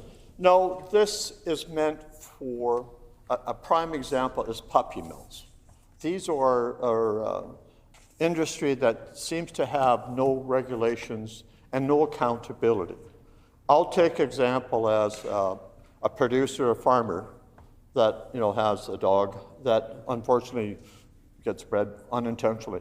The intent here is that we are just in regulations and finalizing it with it, but it's going to be a discussion with a number of organizations that are affiliated of dealing with the same problem of overpopulation and lack of care of some of these abandoned animals. The Honourable Member for La Vérendrye. Thank you, Honourable Speaker. So to further clarification, then the Minister is saying that someone who has a personal pet that is bred and they sell the puppies, but not considered a puppy mill or full-time breeder, they would not need a license then. So individuals selling the puppies from litter, whether that be on a farm or individuals, would not need a license under this new bill. The Honourable Minister of Agriculture. The interpretation, I think, has been somewhat miscrewed by the members opposite. Basically, what it says, its intended consequences are that the farmer or the producer has a dog, unfortunately, unintentionally was bred. There is rules and regulations to follow, and we are building opportunities. Our intent here is to deal with the puppy mills that have mass productions of breeds of dogs and are marketing them in the backdoor scenario. So that is what our rules and regulations is focused on, and we will continue to try and address those in an appropriate manner. It's an ongoing situation. The minister's time has expired. The honourable member for La Vérendrye. Honourable Speaker, so to be clear, this bill leaves out critical details, and those are like who needs a license, how to get one, and how long it takes. This is entirely all up to regulations. So my question, Honourable Speaker, is why is this minister asking Manitobans to accept the law when the most important rules haven't yet even been written? The Honourable Minister of Agriculture. We are going to do regulatory consultation to establish that the intent is to capture ongoing commercial activity. The intent is not to require individuals acting in good faith, whether due to circumstances or one-off situation, to hold a license. Hopefully that maybe clarifies your question, sir. The honourable member for La Vérendrye. Thank you, Honourable Speaker. Maybe the minister then could clarify for Manitobans, where would they obtain a license and how long would it take to obtain said license? The Honourable Minister of Agriculture. They will apply and provide a license information required. As we are in the early stages of developing, we will have a mechanism. It will be working with our provincial staff to see where what's more appropriately. But I want to assure members opposite that there will be a simplified process of application and working with the people who are in the business and have an opportunity to maintain their business at a reasonable cost. The honourable member for La Vérendrye. Thank you, Honourable Speaker. So just to clarify what the minister's saying, and maybe he could he could confirm if that's accurate. So in legislation, we're doubling fines up to $100,000 now, but we don't know where to get the license, and we don't know who needs a license, and we don't know any details around when a license is required. The Honourable Minister of Agriculture. Well, obviously, I'll put it in a simplified form. The intent is to capture ongoing activity.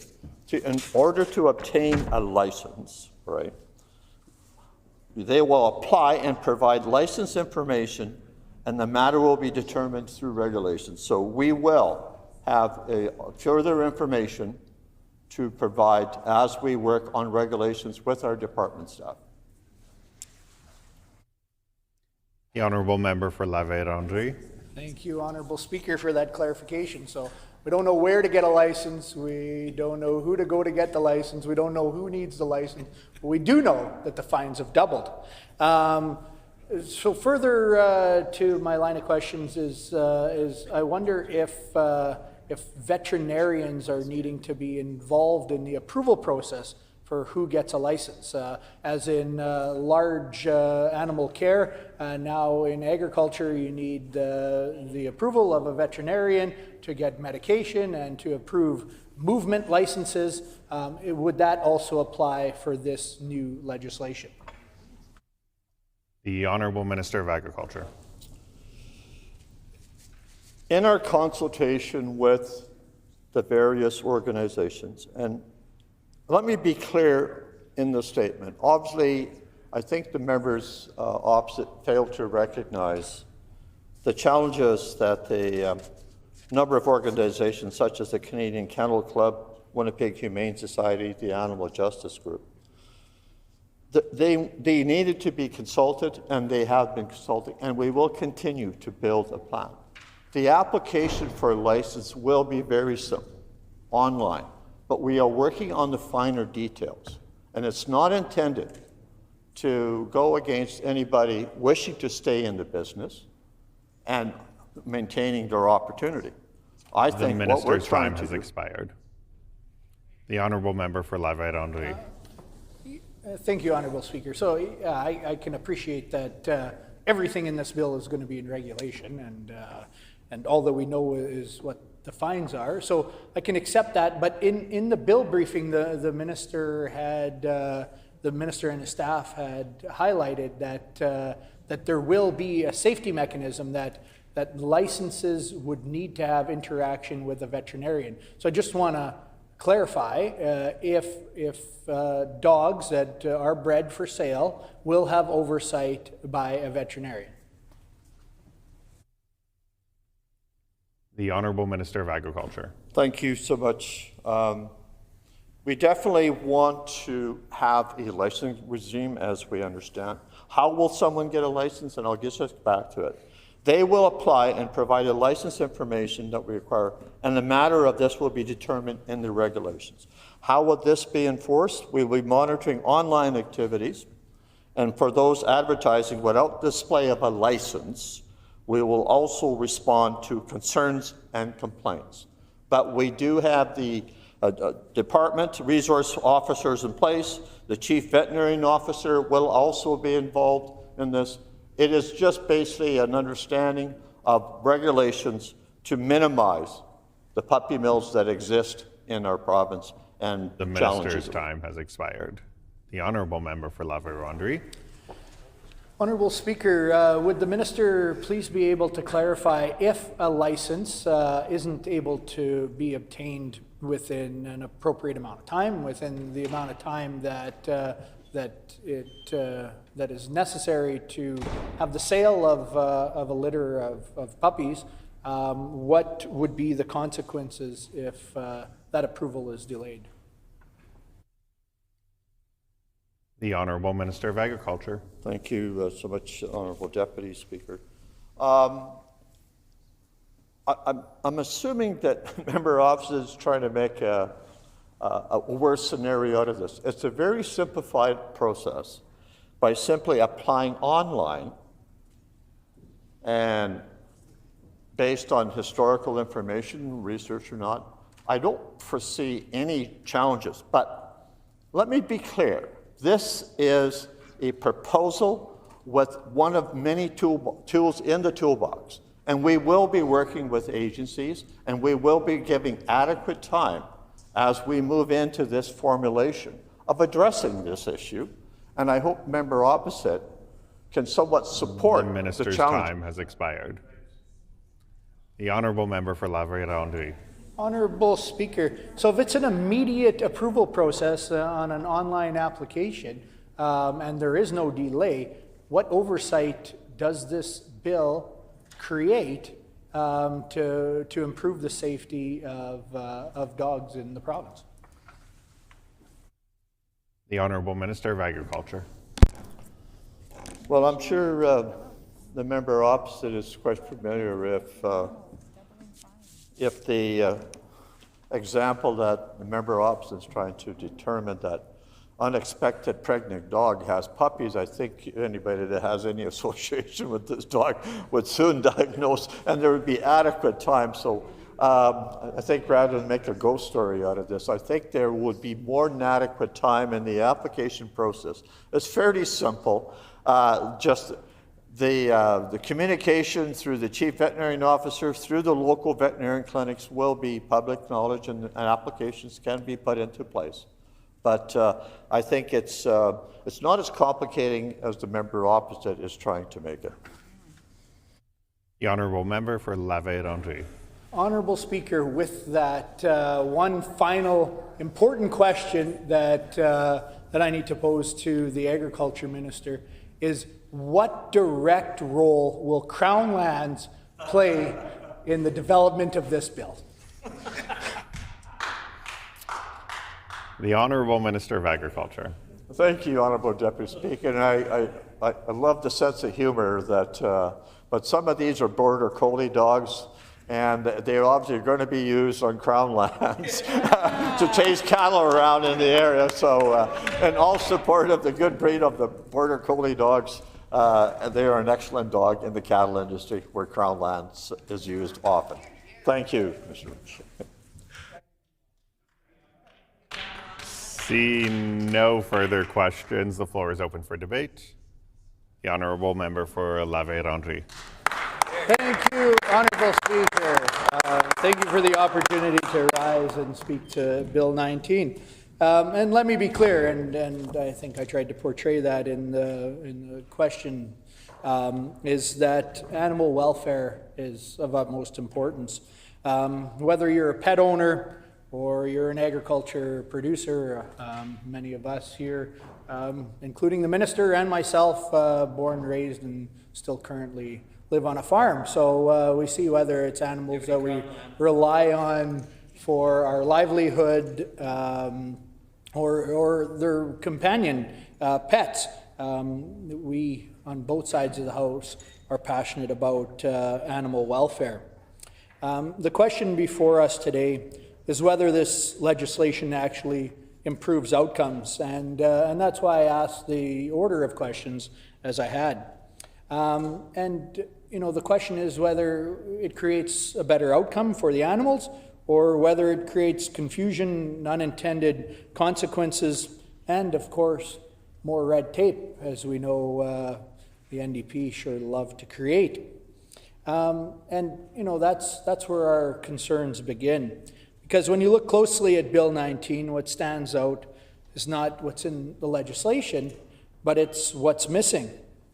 The minister has been very clear that many of the most important details will be defined later through regulation. And those are things, as we saw, like who needs a license, what the requirements are to obtain a license, how long the approvals process is, and much of that is still unknown. So what are we being asked to do in this legislation? We're being asked to pass a framework without knowing how it will actually function in practice. And what should be concerning every member of this House, because Manitobans deserve clarity, not uncertainty. They deserve to know the rules before they are expected to follow them. Honourable Speaker, one of the most concerning gaps in this legislation is how it treats unintended consequences. As we know, not every litter is planned across Manitoba. Families, farmers, and rural residents occasionally deal with unintended breeding. Many of them are concerned what this new system holds if that occurs. Honourable Speaker, everyone wants to comply. Manitobans are law-abiding citizens that want to function within the parameters of the law, and they don't want to face the consequences. As we see in this bill, it's clearly outlined what those consequences will be. Penalties doubled from 10 to 20,000 for more severe offenses, up to 100,000, which definitely not defending, throwing the consequences at somebody that rightfully deserves that. So I think not a single person in the House would dispute stiffer penalties on someone who is found to be a repeat offender of poor care for animals. But it's definitely concerning that what's clearly laid out and explained in this legislation is the doubling of the fee structure for a first offense without having clarity and leaving that up to regulation with what exactly is required. Further to that, I don't want to waste the time of the House here today. We'll eagerly wait to hear from the public during committee on the concerns that exist, and hopefully together with the concerns that I've brought forward through my line of questions, as well as debate here today, we can get some clarity and some guidance on what that regulation will look like through the committee process. But Honourable Speaker, we had heard from the Minister earlier that veterinarians will be included to increase the safety and the safe outcomes of these litters that fall under the licensing requirements. A large concern is what that additional burden to the limited supply of veterinarians will be across Manitoba. So if I understand it, it will follow very similar requirements to the movement and show and sale of large animals. So this and a system like this already exists. If you are to move and show large animals, so that's horses and cattle. So the approval of those licensing, that licensing process and the permits involves the approval of a veterinarian. If this would be similar, we're talking about thousands of new licenses across Manitoba, and that's not an exaggeration. There are thousands of dogs that are bred, and if that is to be included, what is the burden on the veterinarians in our province? And if this is something that's going to further delay the approval process for obtaining a license, we're going to see the opposite results of what this minister sets out to achieve. Because if people are going to be breaking the law by having unintended litters that aren't licensed, they may be making alternate decisions. So, Honourable Speaker, that those are a few of the concerns that we have, and I think Manitobans, those who care for their pets and care for the safety of pets that they look to purchase by breeders in the province, I think they deserve clarity around that. Along with the clarity for the individual Manitobans, I think that that municipalities, those that are enforcing bylaws, also deserve the clarity, because we haven't been told that there's going to be any increase in provincial staffing to follow through on the enforcement. And currently, under the current structure, the animal rights enforcement is many times being done together with bylaw enforcement, together with the bylaws of cities, towns, and municipalities. If this is going to download more of that burden on municipalities, I think the government, together with the minister, in legislation should make that more clear. And these are all things that shouldn't be of surprise in regulation after public has had their time to bring their concerns forward. So with that, Honourable Speaker, I look forward to hearing more about this bill and the concerns that the public has during the committee process. Thank you.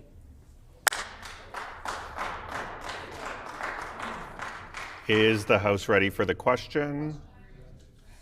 I will now put the question on second reading of Bill number 19, the Animal Care Amendment Act. Is it the pleasure of the House to adopt the motion? Agreed and so ordered. The motion is accordingly passed. We will now move on to second reading of Bill 38, the Public Schools Amendment and Manitoba School Boards Association Amendment Act. The Honourable Minister of Education and Early Childhood Learning. Thank you, Honourable Deputy Speaker. I move, seconded by the Minister of Families, that Bill number 38, the Public Schools Amendment and Manitoba School Boards Association Amendment Act, loi modifiant la loi sur les écoles publiques et la loi sur l'association des commissions scolaires du Manitoba, now be read a second time and be referred to a committee of this House.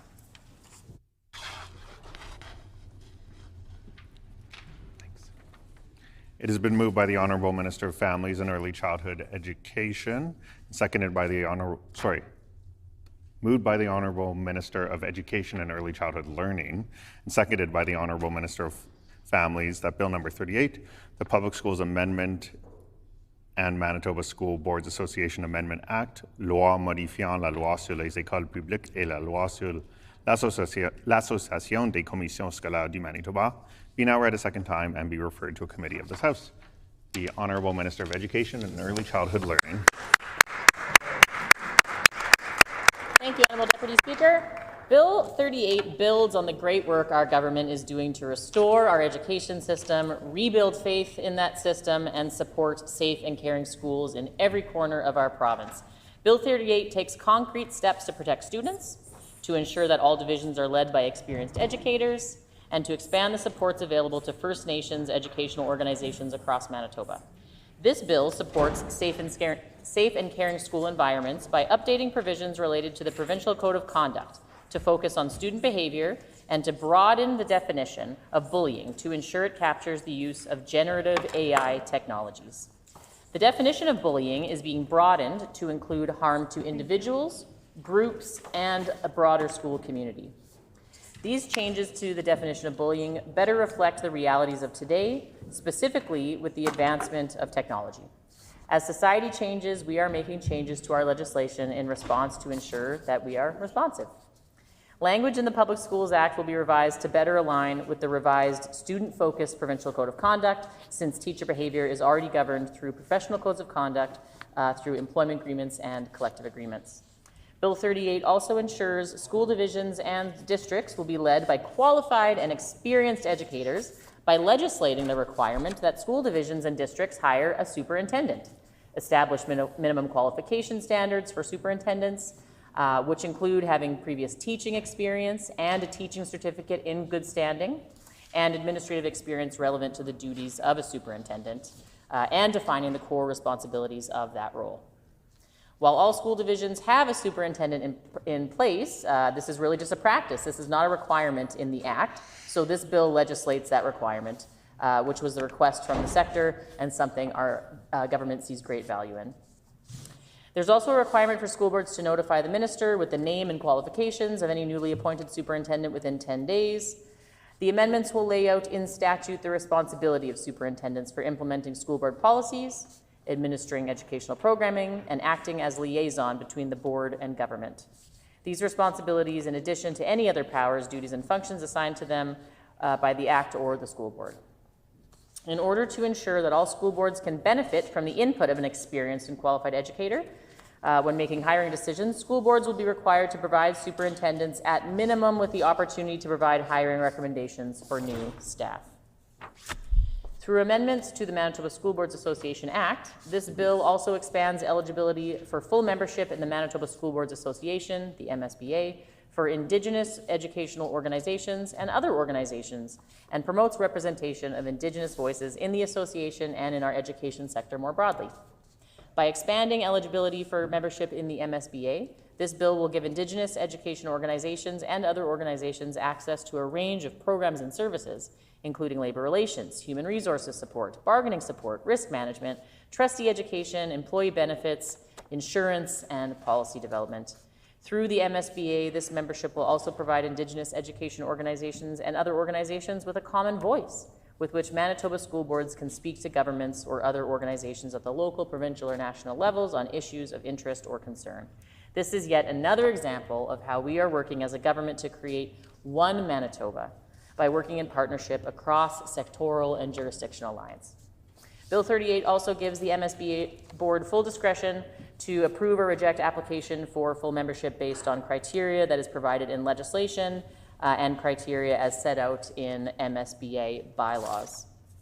In order to ensure that Indigenous voices are meaningfully heard, provisions in this bill will require that when the MSBA has one or more members that are Indigenous educational organizations, the executive of the MSBA must include a director who is a designated representative of an Indigenous educational organization. This bill was informed by discussions with the Manitoba School Boards Association, the Manitoba Association for School Superintendents, the Manitoba First Nations Education Resource Centre, the Assembly of Manitoba Chiefs, and other valued partners. We will continue to engage with all of our partners in the education sector, our school divisions, our school districts, the broader community, to clearly communicate and implement these important changes. Honourable Speaker, Honourable Deputy Speaker, we will continue to rebuild our education system one piece of legislation at a time. We will continue to rebuild trust that was broken under the PC's time in government. And we're going to do it for kids, we're going to do it for families, and we're going to do it for One Manitoba. Thank you very much, Honourable Speaker. Merci miigwech. And I conclude my remarks by saying that I look forward to the unanimous support of this bill by the House. Thank you. A question period of up to 50 minutes will be held. Questions may be addressed in the standard rotation, and no question or answer shall exceed 45 seconds. The floor is open for questions. The Honourable Member for Lac du Bonnet. Thank you, Honourable Deputy Speaker. How does Bill 38 define Indigenous educational organizations?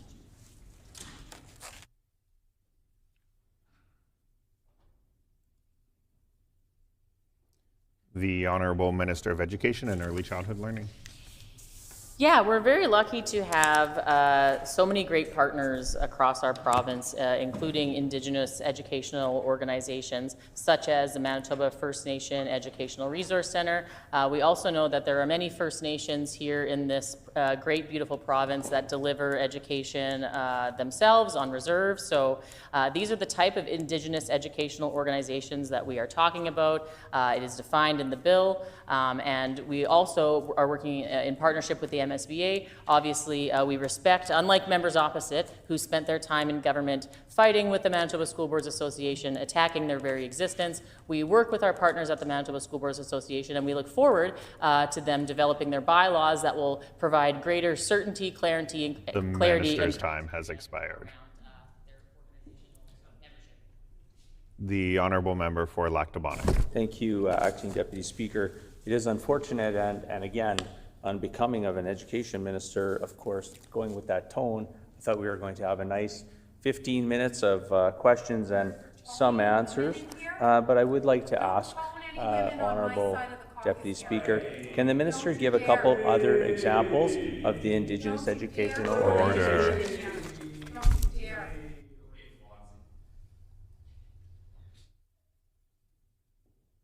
The Honourable Minister of Education and Early Childhood Learning. Thank you very much, Honourable Deputy Speaker. I'm not exactly sure what the content of the member's question was, which is not so dissimilar to every other day in this chamber, Honourable Speaker. What I can say is that Bill 38 was developed in consultation with all of our education sector partners, the Manitoba School Boards Association, the Manitoba First Nations Education Resource Centre, the Manitoba Teachers Society, the Manitoba Association of School Superintendents, who I met with just this morning alongside with the Manitoba School Boards Association.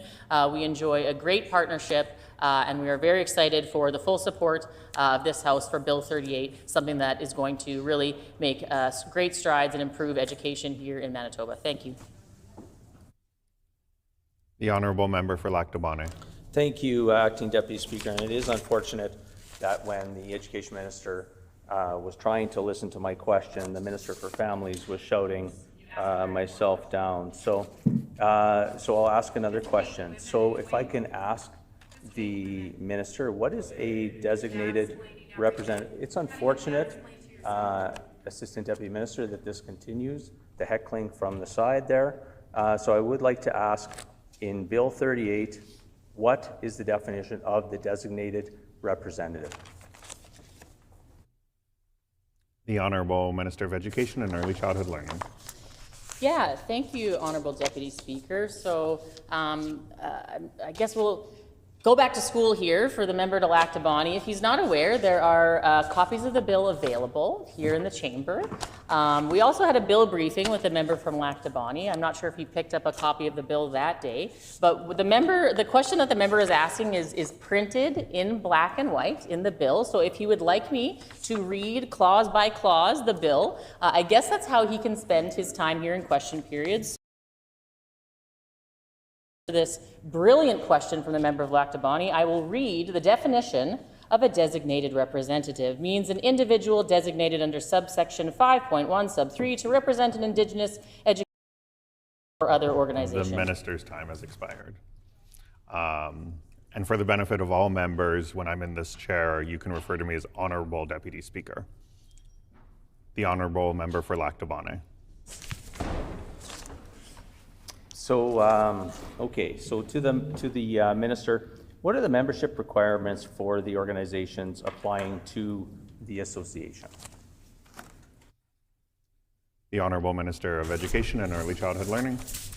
Yeah, thank you to the member for Lac du Bonnet for that question. And again, this is printed in black and white in Bill 38 that is available for all of the members. And for everyone here to see. But again, if he would like me to read clause by clause for the bill, I suppose I could have done that. I didn't think that was a very useful way to spend the time in this chamber this afternoon. But again, I will read the black and white of the bill that is before all of the members here today. So those criteria are that if not an Indigenous educational organization as defined in the Act, the applicant must be a nonprofit organization and publicly disclose its finances. The objectives of the organization must align with those of the MSBA. The organization must meet any additional criteria set out by the MSBA. The minister's time has expired. The honourable member for Lac du Bonnet. So it's unfortunate again that the Minister of Education continues to put on display exactly the inappropriateness that she displays here each and every day. So we did have a respectful bill briefing. I have read the bill. I'm asking questions not only on behalf of our team, but also of Manitobans. So what does the legislation, how does the legislation support Indigenous languages in schools?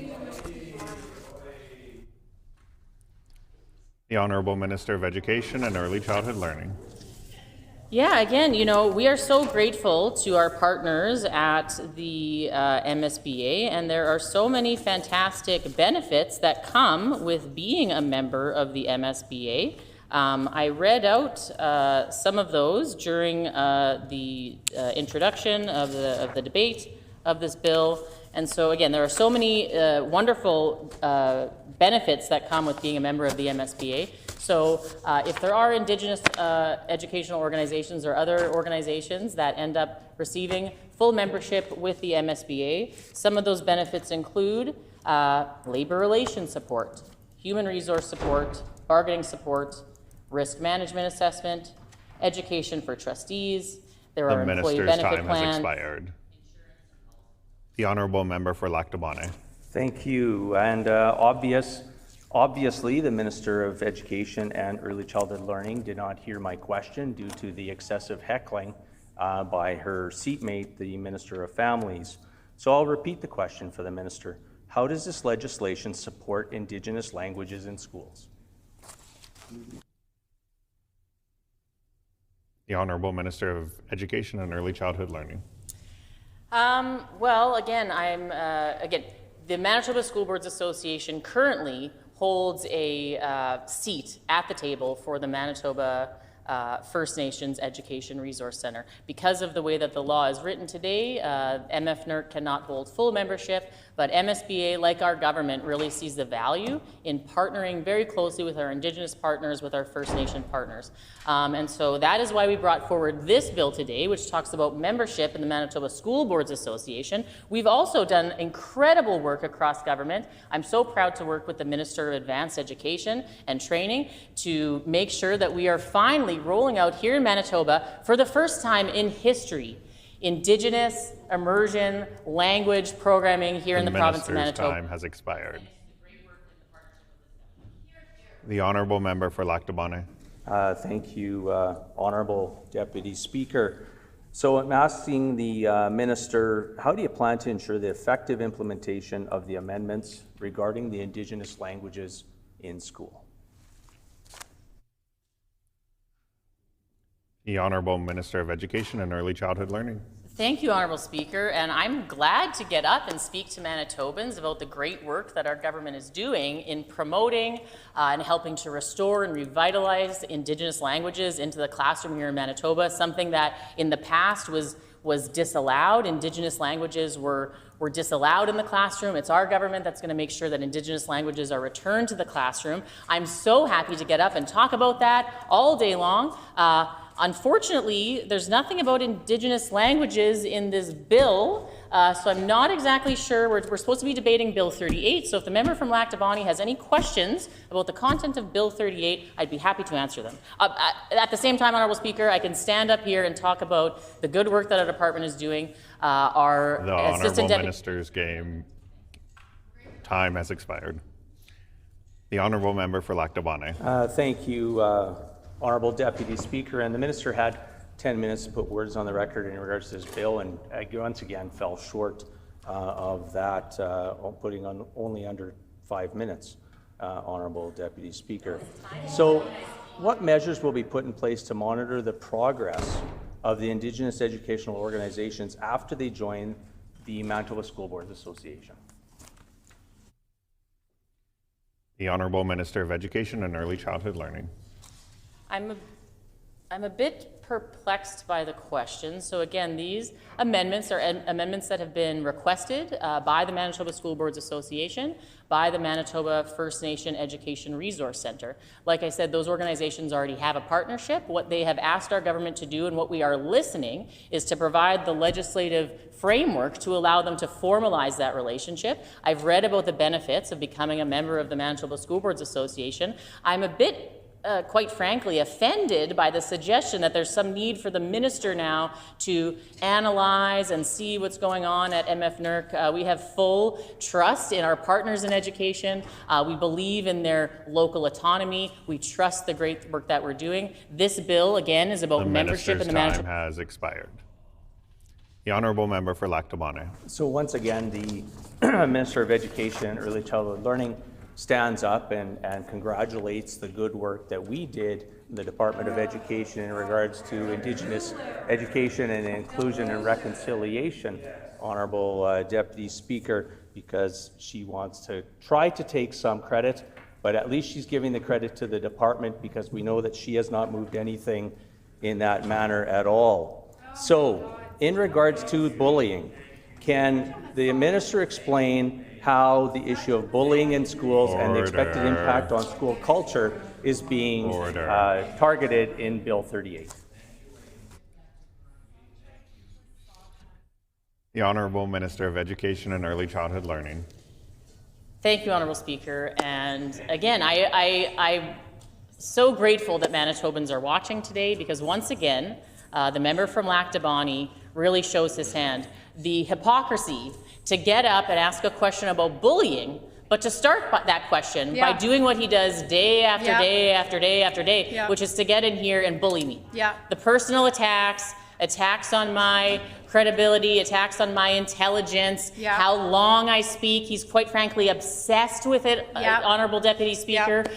What I wish for Manitobans is that PCs would get their act together and instead of being upset, you know, the Premier lives rent-free in the member's head. I seem to live rent-free in the member's head. If the member had any good sense, what he would do is listen to Manitobans and— The Minister's time has expired.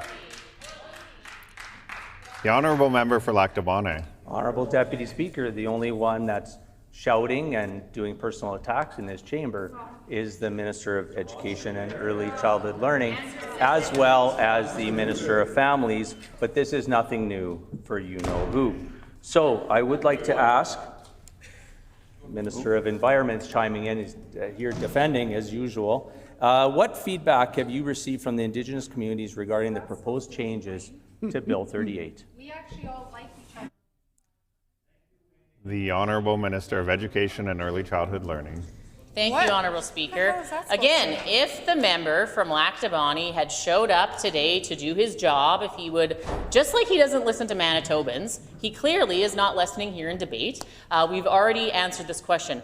It's not so much that I need to get feedback from MFNERC or other Indigenous education partners on these changes. It is them who have asked for these changes, so we have listened. It's something that the member from Lac du Bonnet could learn about, listening to Manitobans, working on behalf of Manitobans instead of coming in here day after day with the doom and gloom and the personal attacks, which he continues. He can't help himself, Honourable Speaker. On this side of the House, we're interested in working for Manitobans. That's what Bill 38 does. We are listening to our education partners, and we are keeping our promises. The Minister's time has expired.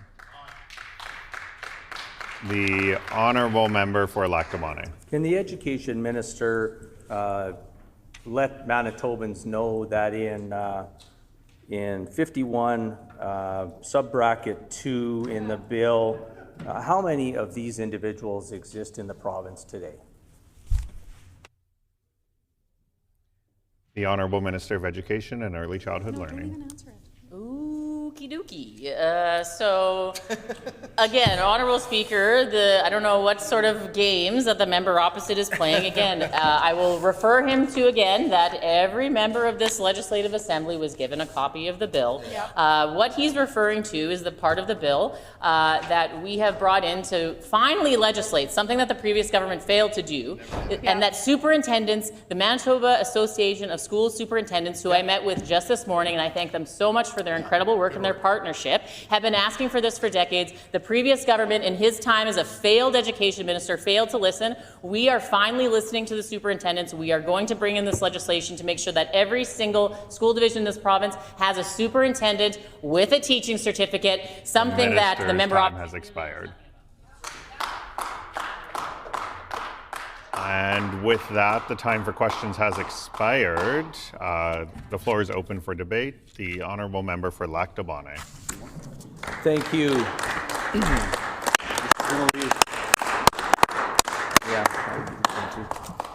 Thank you, Honourable Deputy Speaker. And it is unfortunate that the Education Minister, once again, is not really taking her role as the Education Minister of not only education, but also early childhood learning. Once again, Honourable Deputy Speaker, it is just amazing that the Minister of Families, who seems to want to talk a lot when the mics are not on, unfortunately, there was a bill that was being debated just a couple of bills prior to Bill 38, and the minister couldn't necessarily champion that bill, Honourable Deputy Speaker. So, but today, right now, Honourable Deputy Speaker, I'm speaking to Bill 38, the Public Schools Amendment and Manitoba School Boards Association Amendment Act. Order. Honourable Deputy Speaker, this legislation addresses critical issues in Manitoba's education system: student safety, bullying, school governance, and the inclusion of Indigenous educational organizations in provincial education governance. It is unfortunate, Honourable Deputy Speaker, that the Minister for Families continues to stand and backs her friend and colleague, as well as the Minister for Justice, on the topic of schools. And we talk about various different positions throughout government, and both of these ministers have had many staff absolutely quit under their watch because of the behavior that Manitobans had seen today and continue to hear put on the record by not only the Minister for Education, the Minister of Families, but also the Minister of Justice on a day-to-day basis in here. Schools, Honourable Deputy Speaker, are not just buildings where children learn reading, writing, and math, even though under this NDP government, we've seen students in Manitoba go from 3rd and 4th in the country of Canada in numeracy and literacy to dead last under the former NDP government. And matter of fact, Honourable Deputy Speaker, they actually fell further behind 9th, so even further last in this province. And it was thanks to our government, under 7.5 years, was able to bring and help students recover and start coming back to the good life, and starting to achieve closer to the 6th and 7th mark.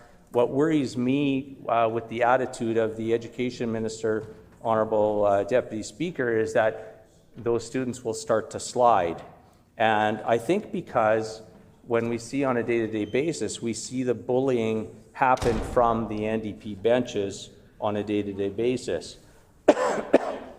So, as I was saying, schools are the environments where young people form their first impressions of fairness, responsibility, and community. These are the places where children and youth learn how to work together, resolve conflict, and develop resilience. Something that unfortunately, majority of the NDP members have failed to do so. Now, that's not all the members over on that side Honourable Deputy Speaker, but a great majority of them. So when we start talking about Bill 38, we start talking about encouraging, developing that school environment, to make sure that those environments that are unsafe or negative, whether through bullying, harassment, or exclusion, these fundamental learning opportunities are disrupted, and the development of healthy, confident, and engaged citizens ends up being compromised. And majority of the time, it does start from the top. The Education Minister of Early Childhood Learning and Education. Bill 38 also begins by modernizing the definition of bullying in the Public Schools Act. So bullying is now explicitly defined to include any conduct that, in quotation, creates a negative or unsafe school environment, end quotation, whether it targets an individual or a group or class of students. Now, it is unfortunate that this Education Minister didn't really want to put more words on the record to talk about their bill.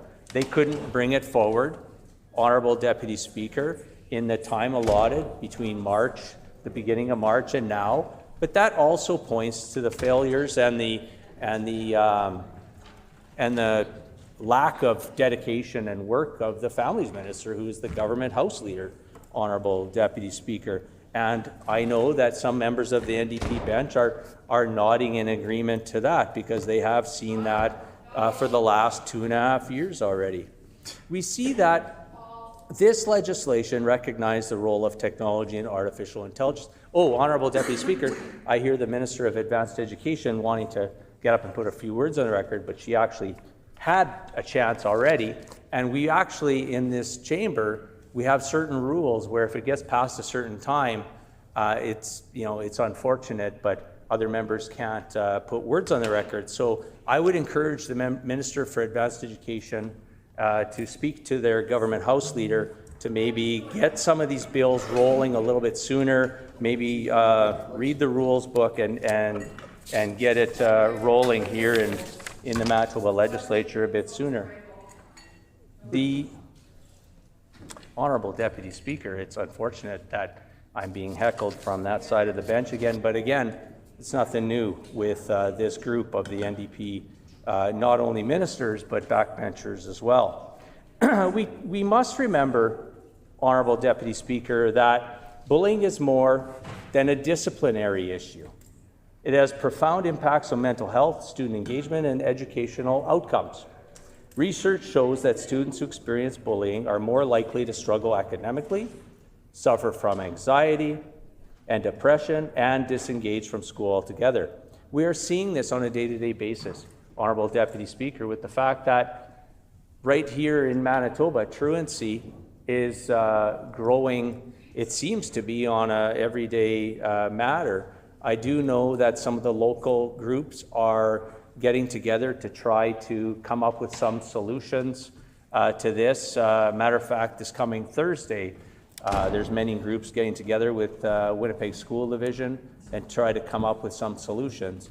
And I would tell them, I would encourage them, I would encourage the Minister of Education, who speaks highly of the department, which, as do I, would maybe dust off some of those strategies that we were working on when we were still in government to move forward and to bring those forward with those community members to try to make sure that students are getting to school, make sure that they are learning on a day-to-day basis, Honourable Deputy Speaker. So by broadening the legal definition of bullying, which again, the Minister had pointed out eloquently in the bill that I had sitting on my desk, and it seemed like she failed to bring the bill to the chamber today. But Manitoba is also signaling that all forms of harm, digital, AI-assisted, or group-targeted, are serious and actionable.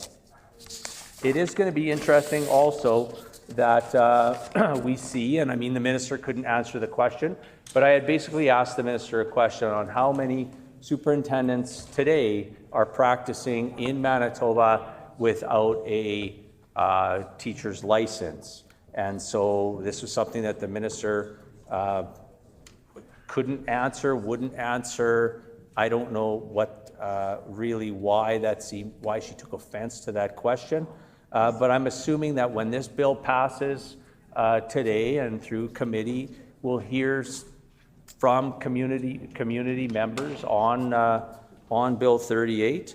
And so with that, Honourable Deputy Speaker, I look forward to hearing from stakeholders, partners, education partners, all through this great province of ours, talking about Bill 38.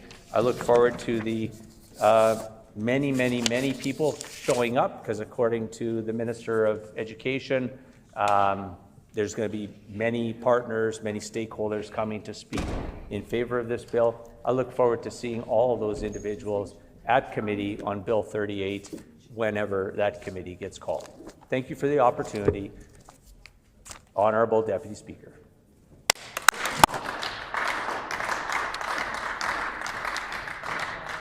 I will now put the question on second reading of Bill number 38, the Public Schools Amendment and Manitoba School Boards Association Amendment Act. Is it the pleasure of the House to adopt the motion?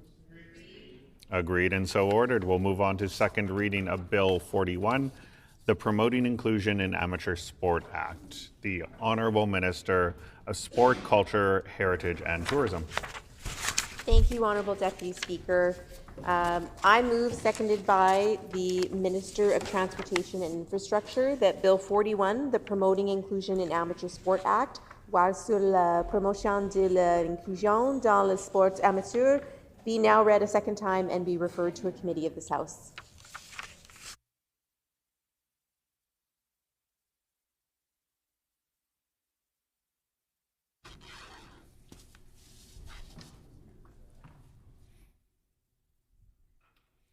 And for the clarity of the House, Bill 38 was, the motion for Bill 38 was accordingly passed.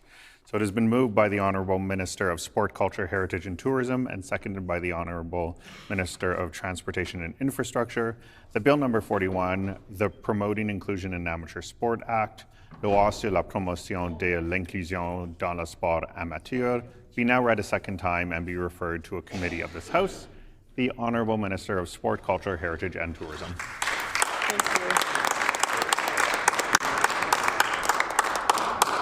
Honourable Deputy Speaker, I am pleased to speak in the House today about Bill 41, the Promoting Inclusion in Amateur Sport Act. We all know how important it is to make everyone feel welcomed, respected, and valued in sport. Inclusive sport enhances the lives of all who participate and ensures all children know they have the right to play in Manitoba. This bill supports a more inclusive sport environment by requiring provincial sport organizations to adopt an inclusion policy and implement initiatives to enhance inclusion in their sport. We know that many provincial sport organizations are already doing meaningful work to improve inclusion.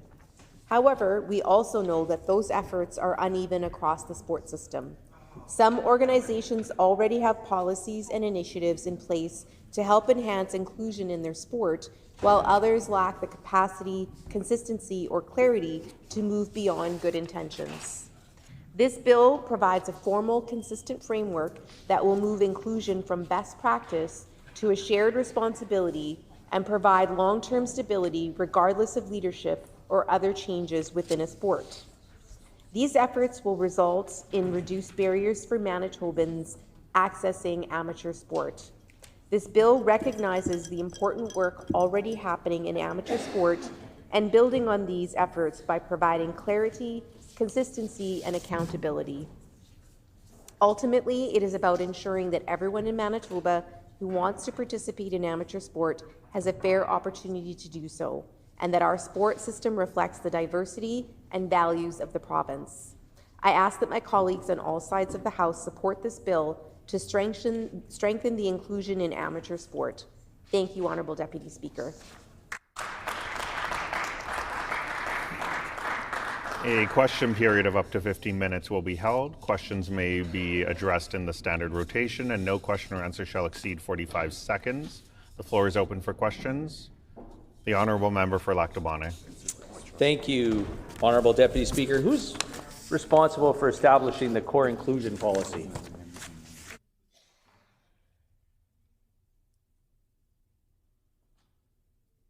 The Honourable Minister of Sport, Culture, Heritage and Tourism. I'm sorry, Honourable Speaker, I actually couldn't hear the member's question. The Honourable Member for Lac du Bonnet. Thank you, Deputy Speaker, or Honourable Deputy Speaker, but this continues to be a problem in this chamber. So unfortunately, the Minister and I are trying to have a question and answer time, and the Minister for Families continues to not only heckle me, but talks amongst her group very loudly. So it's unfortunate that the Minister didn't hear the question. So I'll repeat the question for the Minister, because we had a very respectful bill briefing, Honourable Speaker. Wake up, so who is Tyler, responsible wake up. for establishing the core inclusion policy? Wake up. The Honourable Minister of Sport, Culture, Heritage and Tourism. Thank you, Honourable Deputy Speaker. So I would like to say that amateur sport plays a foundational role in community life. It supports physical and mental health, builds confidence and leadership skills, and creates a sense of belonging. It's really important for youth within our province to be able to participate, but we know participation in sport doesn't always reflect the diversity in Manitoba. And so certain groups continue to face structural, cultural, financial, or accessibility barriers. When sport is inclusive, everyone benefits. Athletes and participants feel welcome, safe, and valued. Organization becomes stronger, more representative, and more sustainable. And communities benefit from higher participation rates, better health outcomes, and better social cohesion. Thank you, Honourable Deputy Speaker.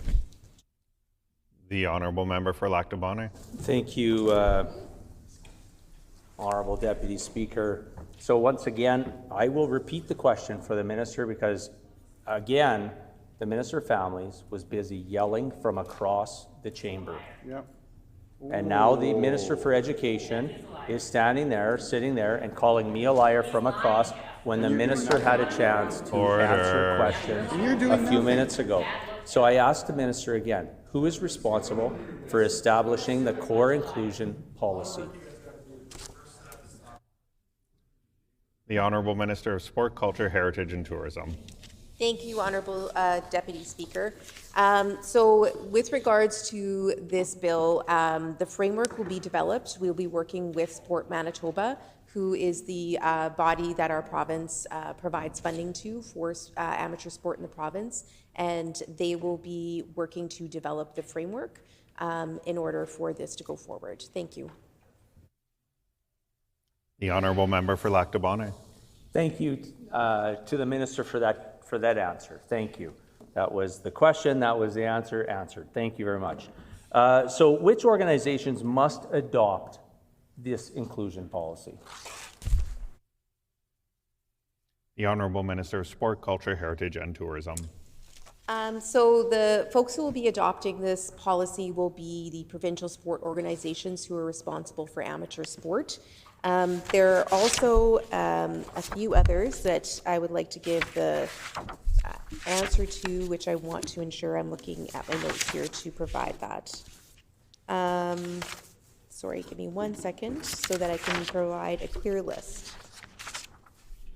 So organizations that will be a part of this will be regulated or similar to the Protecting Youth and Sport Act. So Accessible Sport Connection Manitoba, Manitoba Aboriginal Sports and Rec Council, Sports en Français, Winnipeg Aboriginal Sports Achievement Center, and Winnipeg Newcomer Sport Academy. So once the Minister's time has expired. The Honourable Member for Lac du Bonnet. Thank you, Honourable Deputy Speaker, I guess. I just want to say to the Minister, I do want to say thank you to her for the very respectful bill briefing that we had with her and the Deputy Minister as well. And I want to thank her for the answer she just provided. I know she wants to finish a little bit of that as well because she was on a roll there. But I also want to say, when she's concluding her first answer there, can she also answer how many of these organizations are going to be expected to fall with the inclusion policy under Sport Manitoba? The Honourable Minister of Sport, Culture, Heritage and Tourism. Thank you, Honourable Deputy Speaker. All provincial sport organizations will need to follow this once it becomes passed into law. We want to ensure that we know that different organizations, of course, they want to promote inclusion within sport. And they are doing it differently. Some folks have capacity more than others, but we will be expecting that every provincial sport organization will be following this. Thank you, Honourable Deputy Speaker. The Honourable Member for Lac du Bonnet. How does this benefit amateur sports right here in the province of Manitoba?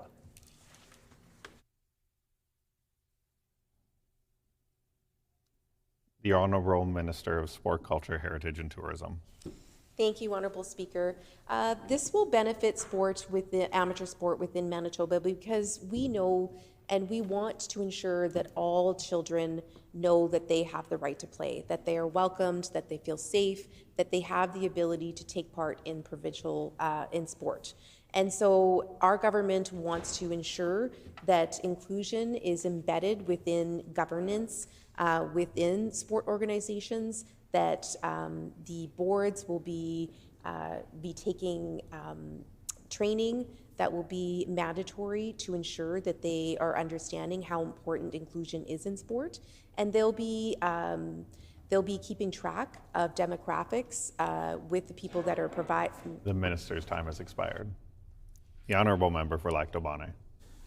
So my next question was going to be, does the minister not feel that amateur sports in Manitoba are trying their best to be inclusive, but yet her second last answer, she basically had started saying that a lot of the sports are already doing this. So what would be a percentage of sports, amateur sports, that are not working towards an inclusive culture within their sport body? The Honourable Minister of Sport, Culture, Heritage and Tourism. Thank you, Honourable Deputy Speaker. Instead of speaking in percentages, I think it's important to speak to why this legislation is needed. And this legislation is needed because we want to show that there's a strong demonstration of Manitoba's commitment to a safe, diverse, and inclusive amateur sport program. So many of the PSOs already do meaningful work to improve inclusion. However, those efforts are uneven and across the sport system. Some organizations already have policies and initiatives to enhance inclusion, where others may lack the capacity, consistency, or clarity to move beyond good intentions. So this legislation provides a formal, consistent framework that ensures minimum expectations across all provincially funded sport bodies. The Minister's time has expired. The Honourable Member for Lac du Bonnet.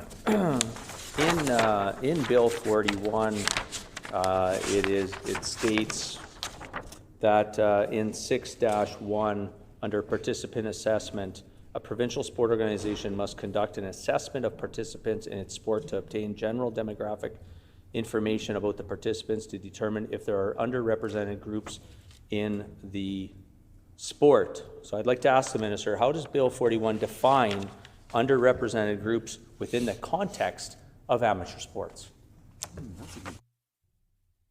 The Honourable Minister of Sport, Culture, Heritage and Tourism. Thank you, Honourable Deputy Speaker. We're going to be taking this on because we want to ensure that there's a sector-wide policy and standardized training. So that's going to ensure that there's a reduction in duplication, it ensures consistency, and it supports smaller organizations. They may lack internal capacity. So the data collection through the participant assessments are going to help us better understand the participation patterns, identify the gaps and barriers that may be there, and we're going to have smarter targeted programs, investments, and policy decisions because of this information. The annual reporting is going to ensure there's transparency, and it keeps the focus on outcomes, not just intentions. The Minister's time has expired. The Honourable Member for Lac du Bonnet. So the Minister talks about the fact that they will be taking this on, so I'm assuming she means the department and under her leadership, but I was under the impression that this was being brought forward as a piece of legislation.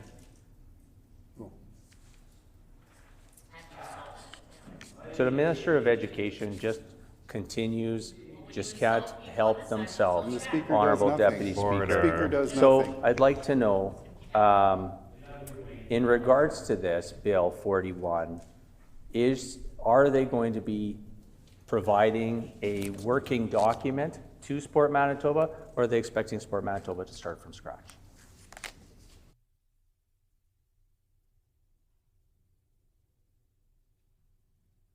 The Honourable Minister of Sport, Culture, Heritage and Tourism.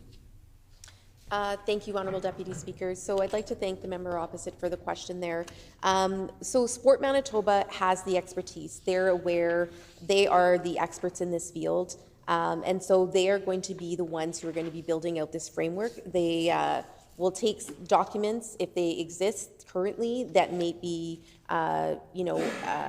current and available to utilize within this inclusion policy. Or they're going to develop others that make more sense. So it's really up to them. And then we want to ensure that progress will be measured and there are targets that are going to be set. So it's going to be measured through Sport Manitoba's review of the reports of the activities that are undertaken by the provincial sport organizations. The Honourable Member for Lac du Bonnet. Thank you to the Minister for that answer. I'd like to ask the Minister, how will Sport Manitoba support provincial sport organizations in implementing the required inclusion training?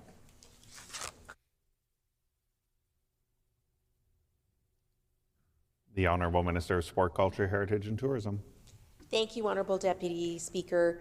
So Sport Manitoba will be providing support to the provincial sport organizations. That is their role. They have these relationships with the provincial sport organizations, and they're going to be there to help build capacity to ensure that provincial sport organizations know what's needed in regards to this legislation. And they're going to, if there are smaller sport organizations that need to build capacity, they'll be there to help them. It's going to look different for all different sport organizations. Thank you, Honourable Deputy Speaker. The Honourable Member for Lac du Bonnet. Thank you to the Minister. Minister, can they provide examples of best practices from other provinces or countries that inform the development of Bill 41? The Honourable Minister of Sport, Culture, Heritage and Tourism. Thank you, Honourable Deputy Speaker. What I will say is similar to the Protecting Youth in Sport Act, this bill, which is to do with promoting inclusion in amateur sport, is actually at the forefront in Canada.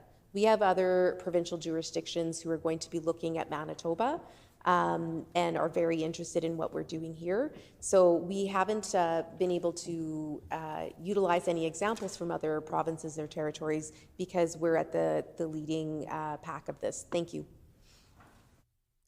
The Honourable Member for Lac du Bonnet. Thank you to the Minister for that answer. Will there be a dedicated budget or resources allocated specifically for the implementation of this Act? The Honourable Minister of Sport, Culture, Heritage and Tourism. Thank you, Honourable Deputy Speaker. There's not going to be any new additional funding that will be required to implement the provisions under the Act because the requirements will be integrated into the existing framework that many of the provincial sport organizations have. So, for example, PSOs are currently expected to provide annual reporting to Sport Manitoba on programming and participants as a part of their funding agreement. And so the reporting currently already includes some gender data, but additional demographic information is not required. So some sport organizations may collect additional demographic information, but this isn't consistent across all organizations. And so we're looking to ensure that this will be a part of their reporting requirements. Thank you, Honourable Speaker. The Honourable Member for Lac du Bonnet. Thank you, and I'm just asking, does the Minister have a specific dollar value that they're going to be adding to Sport Manitoba and to amateur sports to help deliver this training? And also, what type of feedback have they received from stakeholders, partners in the amateur sports community regarding Bill 41? The Honourable Minister of Sport, Culture, Heritage and Tourism. Thank you, Honourable Speaker. As I previously said, there is not going to be any additional funding that's going to be provided for this bill and for enacting this. What I will say is the feedback that we've received is that provincial sport organizations want to increase participation. They want to promote inclusion, and they want children to be able to be a part of their sport organizations. And so the feedback that we've received is positive in that sense. They want to increase sport or participation within their organizations. Thank you, Honourable Speaker. And with that, the time for questions has expired. The floor is now open for debate. The Honourable Member for Lac du Bonnet. Thank you, Honourable Deputy Speaker. It gives me great pleasure to stand up today and put forward a few words on the record on Bill 41, the Promoting Inclusion in Amateur Sport Act. Prior to having the bill proceed through this second reading debate and on to committee, it will be interesting to see the various amateur sports come to the Manitoba Legislature and put their words on the record in regards to the support that I believe it sounds like that the minister has said that all amateur sports across the province are in support of this. I strongly believe that all amateur sports and also amateur organizations which help with youth, work with youth, trying to include more youth in sport, introduce more sports to various different ethnic groups all across this incredible province of ours. Acting or Honourable Deputy Speaker, in regards today, in regards to promoting inclusion in amateur sports, this bill seeks to address that issue and touches communities across Manitoba. Now, who gets to participate in sport? We know that there's various organizations, businesses throughout Manitoba that fundraise and do an incredible job. And I would like to say congratulations to Sport Manitoba, the umbrella organization, of course, which under that umbrella has so many incredible amateur sports, which gives so many, not only youth, Honourable Deputy Speaker, but adults the opportunity to compete in a friendly environment all across this great province. And when I look at some of the various different jobs or volunteer positions that people have, the volunteers have throughout this great province of ours, it brings me to to one particular job that volunteers do on a daily basis in this great province, and that's the referee. And in some cases, we have referees in various different professions, sports, departments. I mean, here even in the Manitoba Legislature, and I mean, we all know that being a hockey coach for many years and participating in the sport, and we know that across both party lines, many of us all have either participated as coaches in amateur sports or even participated as a referee. And we all know that when the referee is assigned the job of a certain game or competition or whatever, we all know that if that referee loses control in the first period, well, good luck getting the behavior back on track. And I think many of us can definitely relate to witnessing that on almost a daily basis, Honourable Deputy Speaker. And it's very important to make sure, and I have all the faith in the world in all the amateur sports in the province of Manitoba, that they are doing an incredible job and they're trying to be as inclusive as possible. This is something that, I mean, the Minister of Sport had mentioned that there will be no further funding. And that is a little disheartening, I think, to not only Sport Manitoba, but to various amateur sports here in Manitoba, because we saw as simple as the Arts, Sport and Culture grant which helped fund various not-for-profit and amateur sports all across this province to the tune of $100 million. Wow. In addition to the Community Places Grant, which is an additional $25 million. And so I know that in the big picture that this minister bringing forward Bill 41 didn't have the final say on those cuts that the Canoe government did to those two programs. But I'm encouraged, because I've had the pleasure of working with this minister, that she will be able to go and talk some common sense into the Premier and actually try to reinstate some of that funding to those various not-for-profit groups and amateur sports. And especially when we talk about additional training that these amateur sports are going to have to do. The minister also says how there's going to have to be yearly reporting from those amateur sports, which will eventually go to Sport Manitoba, which will then eventually go to the minister. So I would like to think or say or suggest to this minister that she go and knock on door 204 and maybe get in there and advocate for her portfolio to get back that $125 million of funding that she could go and promote any kind of arts, sports, and cultural activities throughout this great province of ours, because we know that whether it's youth, whether it's adults, anybody in this province, Honourable Deputy Speaker, it's very important to help those situations, those organizations, to expand their outreach within their communities and their surrounding communities to make sure that they are a more inclusive,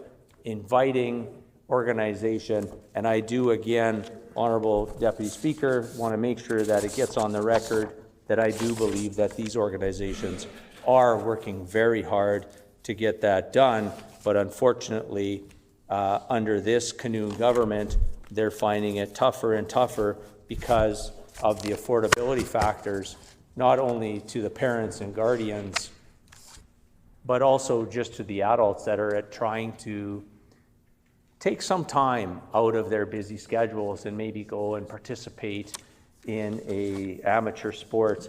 And so with that, Honourable Deputy Speaker, I encourage the minister to go speak to the Premier, try to get some of that funding put back in, or at the very least to try to help with the moving forward on this Bill 41, the Promoting Inclusion in Amateur Sport Act. I look forward to seeing this bill proceed in a few seconds through this second reading. And again, I know that there's many other of my colleagues from either side of the chamber that would have liked to put a few words on the record. But again, Honourable Deputy Speaker, we all know that there was almost 2 months of time to bring this bill forward. It's just unfortunate that the government House Leader was unable to get it done and to make sure that these bills had fulsome debates at second reading.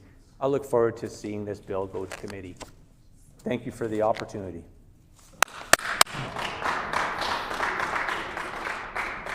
I will now put the question on second reading of Bill number 41, the Promoting Inclusion in Amateur Sport Act. Is it the pleasure of the House to adopt the motion? Agreed and so ordered. The motion is accordingly passed. And we will move on to second reading of Bill 43, the Highway Traffic Amendment and Drivers and Vehicles Amendment Act. The Honourable Minister of Transportation and Infrastructure. Thank you, Honourable Speaker.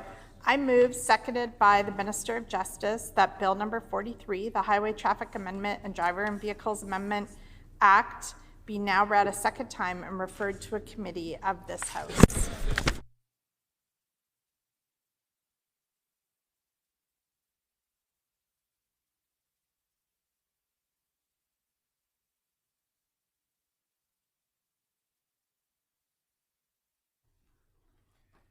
It's been moved by the Honourable Minister of Transportation and Infrastructure, seconded by the Honourable Minister of Justice, that Bill number 43, the Highway Traffic Amendment and Drivers and Vehicles Amendment Act, loi modifiant le Code de la route et la loi sur les conducteurs et les véhicules, be now read a second time and be referred to a committee of this House.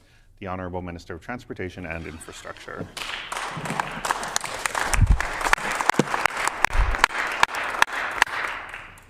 Thank you, Honourable Speaker. I am pleased to rise today for the second reading of Bill 43, the Highway Traffic Amendment and Drivers and Vehicles Amendment Act.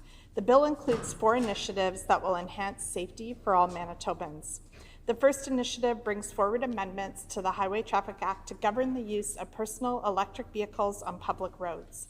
Personal electric vehicles are small, lightweight electric vehicles designed for short-distance travel, typically within urban areas. These devices include electric scooters, electric skateboards, e-unicycles, and other similar devices. To date, there has been no regulation of personal electric vehicles despite their increasing popularity. The amendments establish a legislative definition for personal electric vehicles and set out where and how they may operate on roads and bike paths across the province to ensure consistency for users and drivers. The amendments set a minimum age for use, a maximum speed limit, mandatory helmet use, equipment and lighting requirements, and other operational rules so that it is clear how these smaller motorized devices should operate on Manitoba roadways. Many other Canadian jurisdictions, such as Saskatchewan, Ontario, British Columbia, and Quebec, regulate e-scooters with pilot project regulations. The department has consulted with many stakeholders throughout the development of the amendments, and overall, stakeholders were supportive of the changes and welcome a permanent approach to regulating these devices on our roadways in a way that is consistent with bicycles and e-bikes.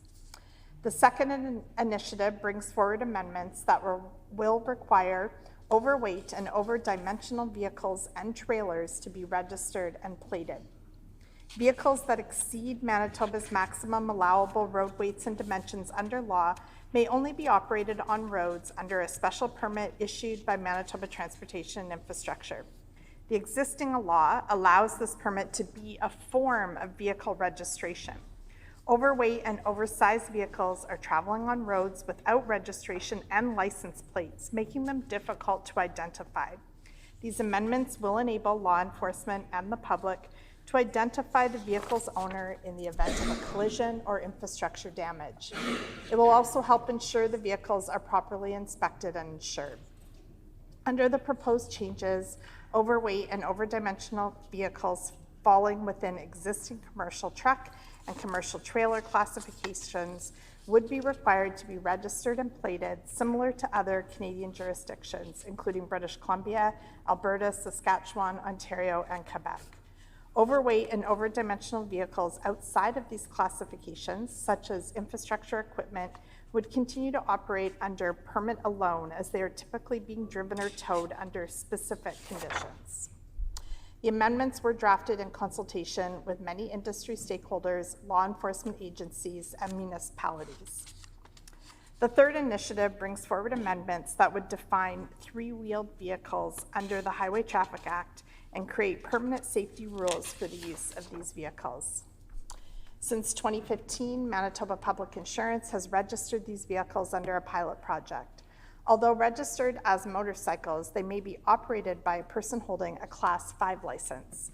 The pilot project found that the three-wheeled vehicles do not pose major road safety risks, supporting the conclusion the pilot project can end. Amendments to the Highway Traffic Act will make these vehicles permanently eligible for registration and insurance and establish legislated safety rules, including prohibiting towing, requiring helmets, and restricting youth passengers who require a child restraint system. The fourth and final initiative introduces amendments regarding high-level automated vehicles. Automated vehicle technology is still developing and ranges in complexity from basic lane centering or parking assistance to fully driverless capabilities. Lower levels of driving automation are already available to Manitobans in many newer model cars. With these proposed amendments, drivers will be prohibited from activating a vehicle's higher level automated system, those that allow the vehicle to drive itself unless permitted to do so as part of a pilot project or vehicle technology testing permit. The bill amends provisions related to how automated driving systems are defined in the Act and adopts an international standard for defining levels of automated driving systems. Prohibiting lower levels of automation is consistent with other Canadian jurisdictions, including British Columbia, Ontario, and Quebec. Drivers may continue to use their car's lower level functions, and any vehicles already equipped with higher level automated technology may still drive on Manitoba roads as long as those functions remain disabled. Honourable Speaker, I am proud to bring this bill forward as it reflects our government's ongoing commitment to improving safety across the province.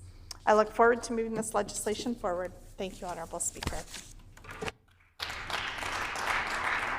A question period of up to 15 minutes will be held. Questions may be addressed in the standard rotation, and no question or answer shall exceed 45 seconds. The floor is open for questions. The Honourable Member for Borderland. Thank you. I wonder if the Minister could talk about testing permits for automated driving systems. How will those permits be structured, and what criteria will be used to approve or deny them?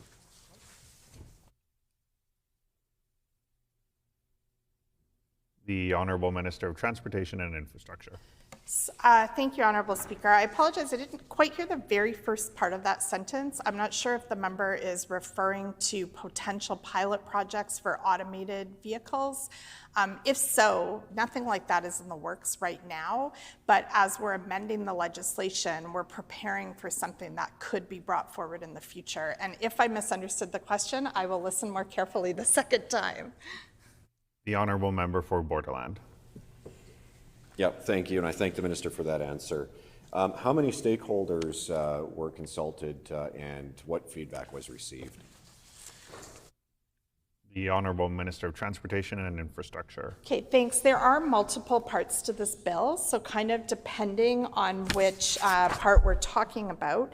In terms of the e-vehicles, we consulted with the AMM, with the City of Winnipeg, with MPI, Winnipeg Police Service, RCMP, the rural law enforcement agencies, a bunch of rental service providers, Peg City Car Co-op, Green Action Centre, CAA, Winnipeg Trails and Manitoba Trails, and Bike Winnipeg. I can speak to the other organizations we consulted with on other parts of the bill in my next answer, if the member would like, because I'm probably out of time. The Honourable Member for Borderland.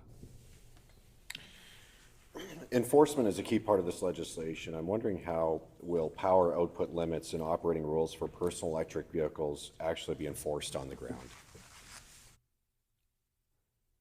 The Honourable Minister of Transportation and Infrastructure.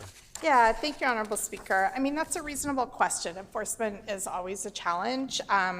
But this is very similar to how enforcement happens for bicycles and e-bikes. Road users are all expected to follow the rules of the road. In some ways, this is a way to just educate people more and to ensure that, and in some ways it can also help parents enforce even with their own children about ages and who's allowed to be out on the hallway, or highways. But in terms of actually justice enforcement, they will treat this the same as they would with cyclists and e-cyclists. The Honourable Member for Borderland. This bill introduces a number of new definitions and categories, and I'm wondering what public education efforts will be undertaken to ensure that the public is aware of these new rules. The Honourable Minister for Transportation and Infrastructure. Thank you, Honourable Speaker, and I appreciate that question from the member opposite. We know that there has to be education that goes along with this. There's also some regulations that have to come into play before this is enforced. And so it is really important that we roll out an education campaign, similar to changes we made in the Highway Traffic Act last year around snowplows and other kinds of operators where we, through MPI, were able to do an education campaign. We will use all the resources available to us to make sure people understand the rules. Seeing no further questions, the floor is open for debate. The honourable member for Borderland. Thank you, and I want to thank the minister for the bill briefing in her office and making her deputy minister and department officials available for questions and giving us the opportunity to learn more about this bill. I look forward to further input from Manitobans at committee. Thank you.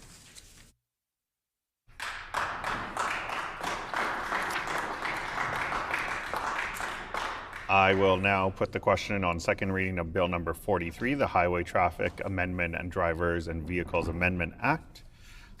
Is it the pleasure of the House to adopt the motion? Agreed and so ordered.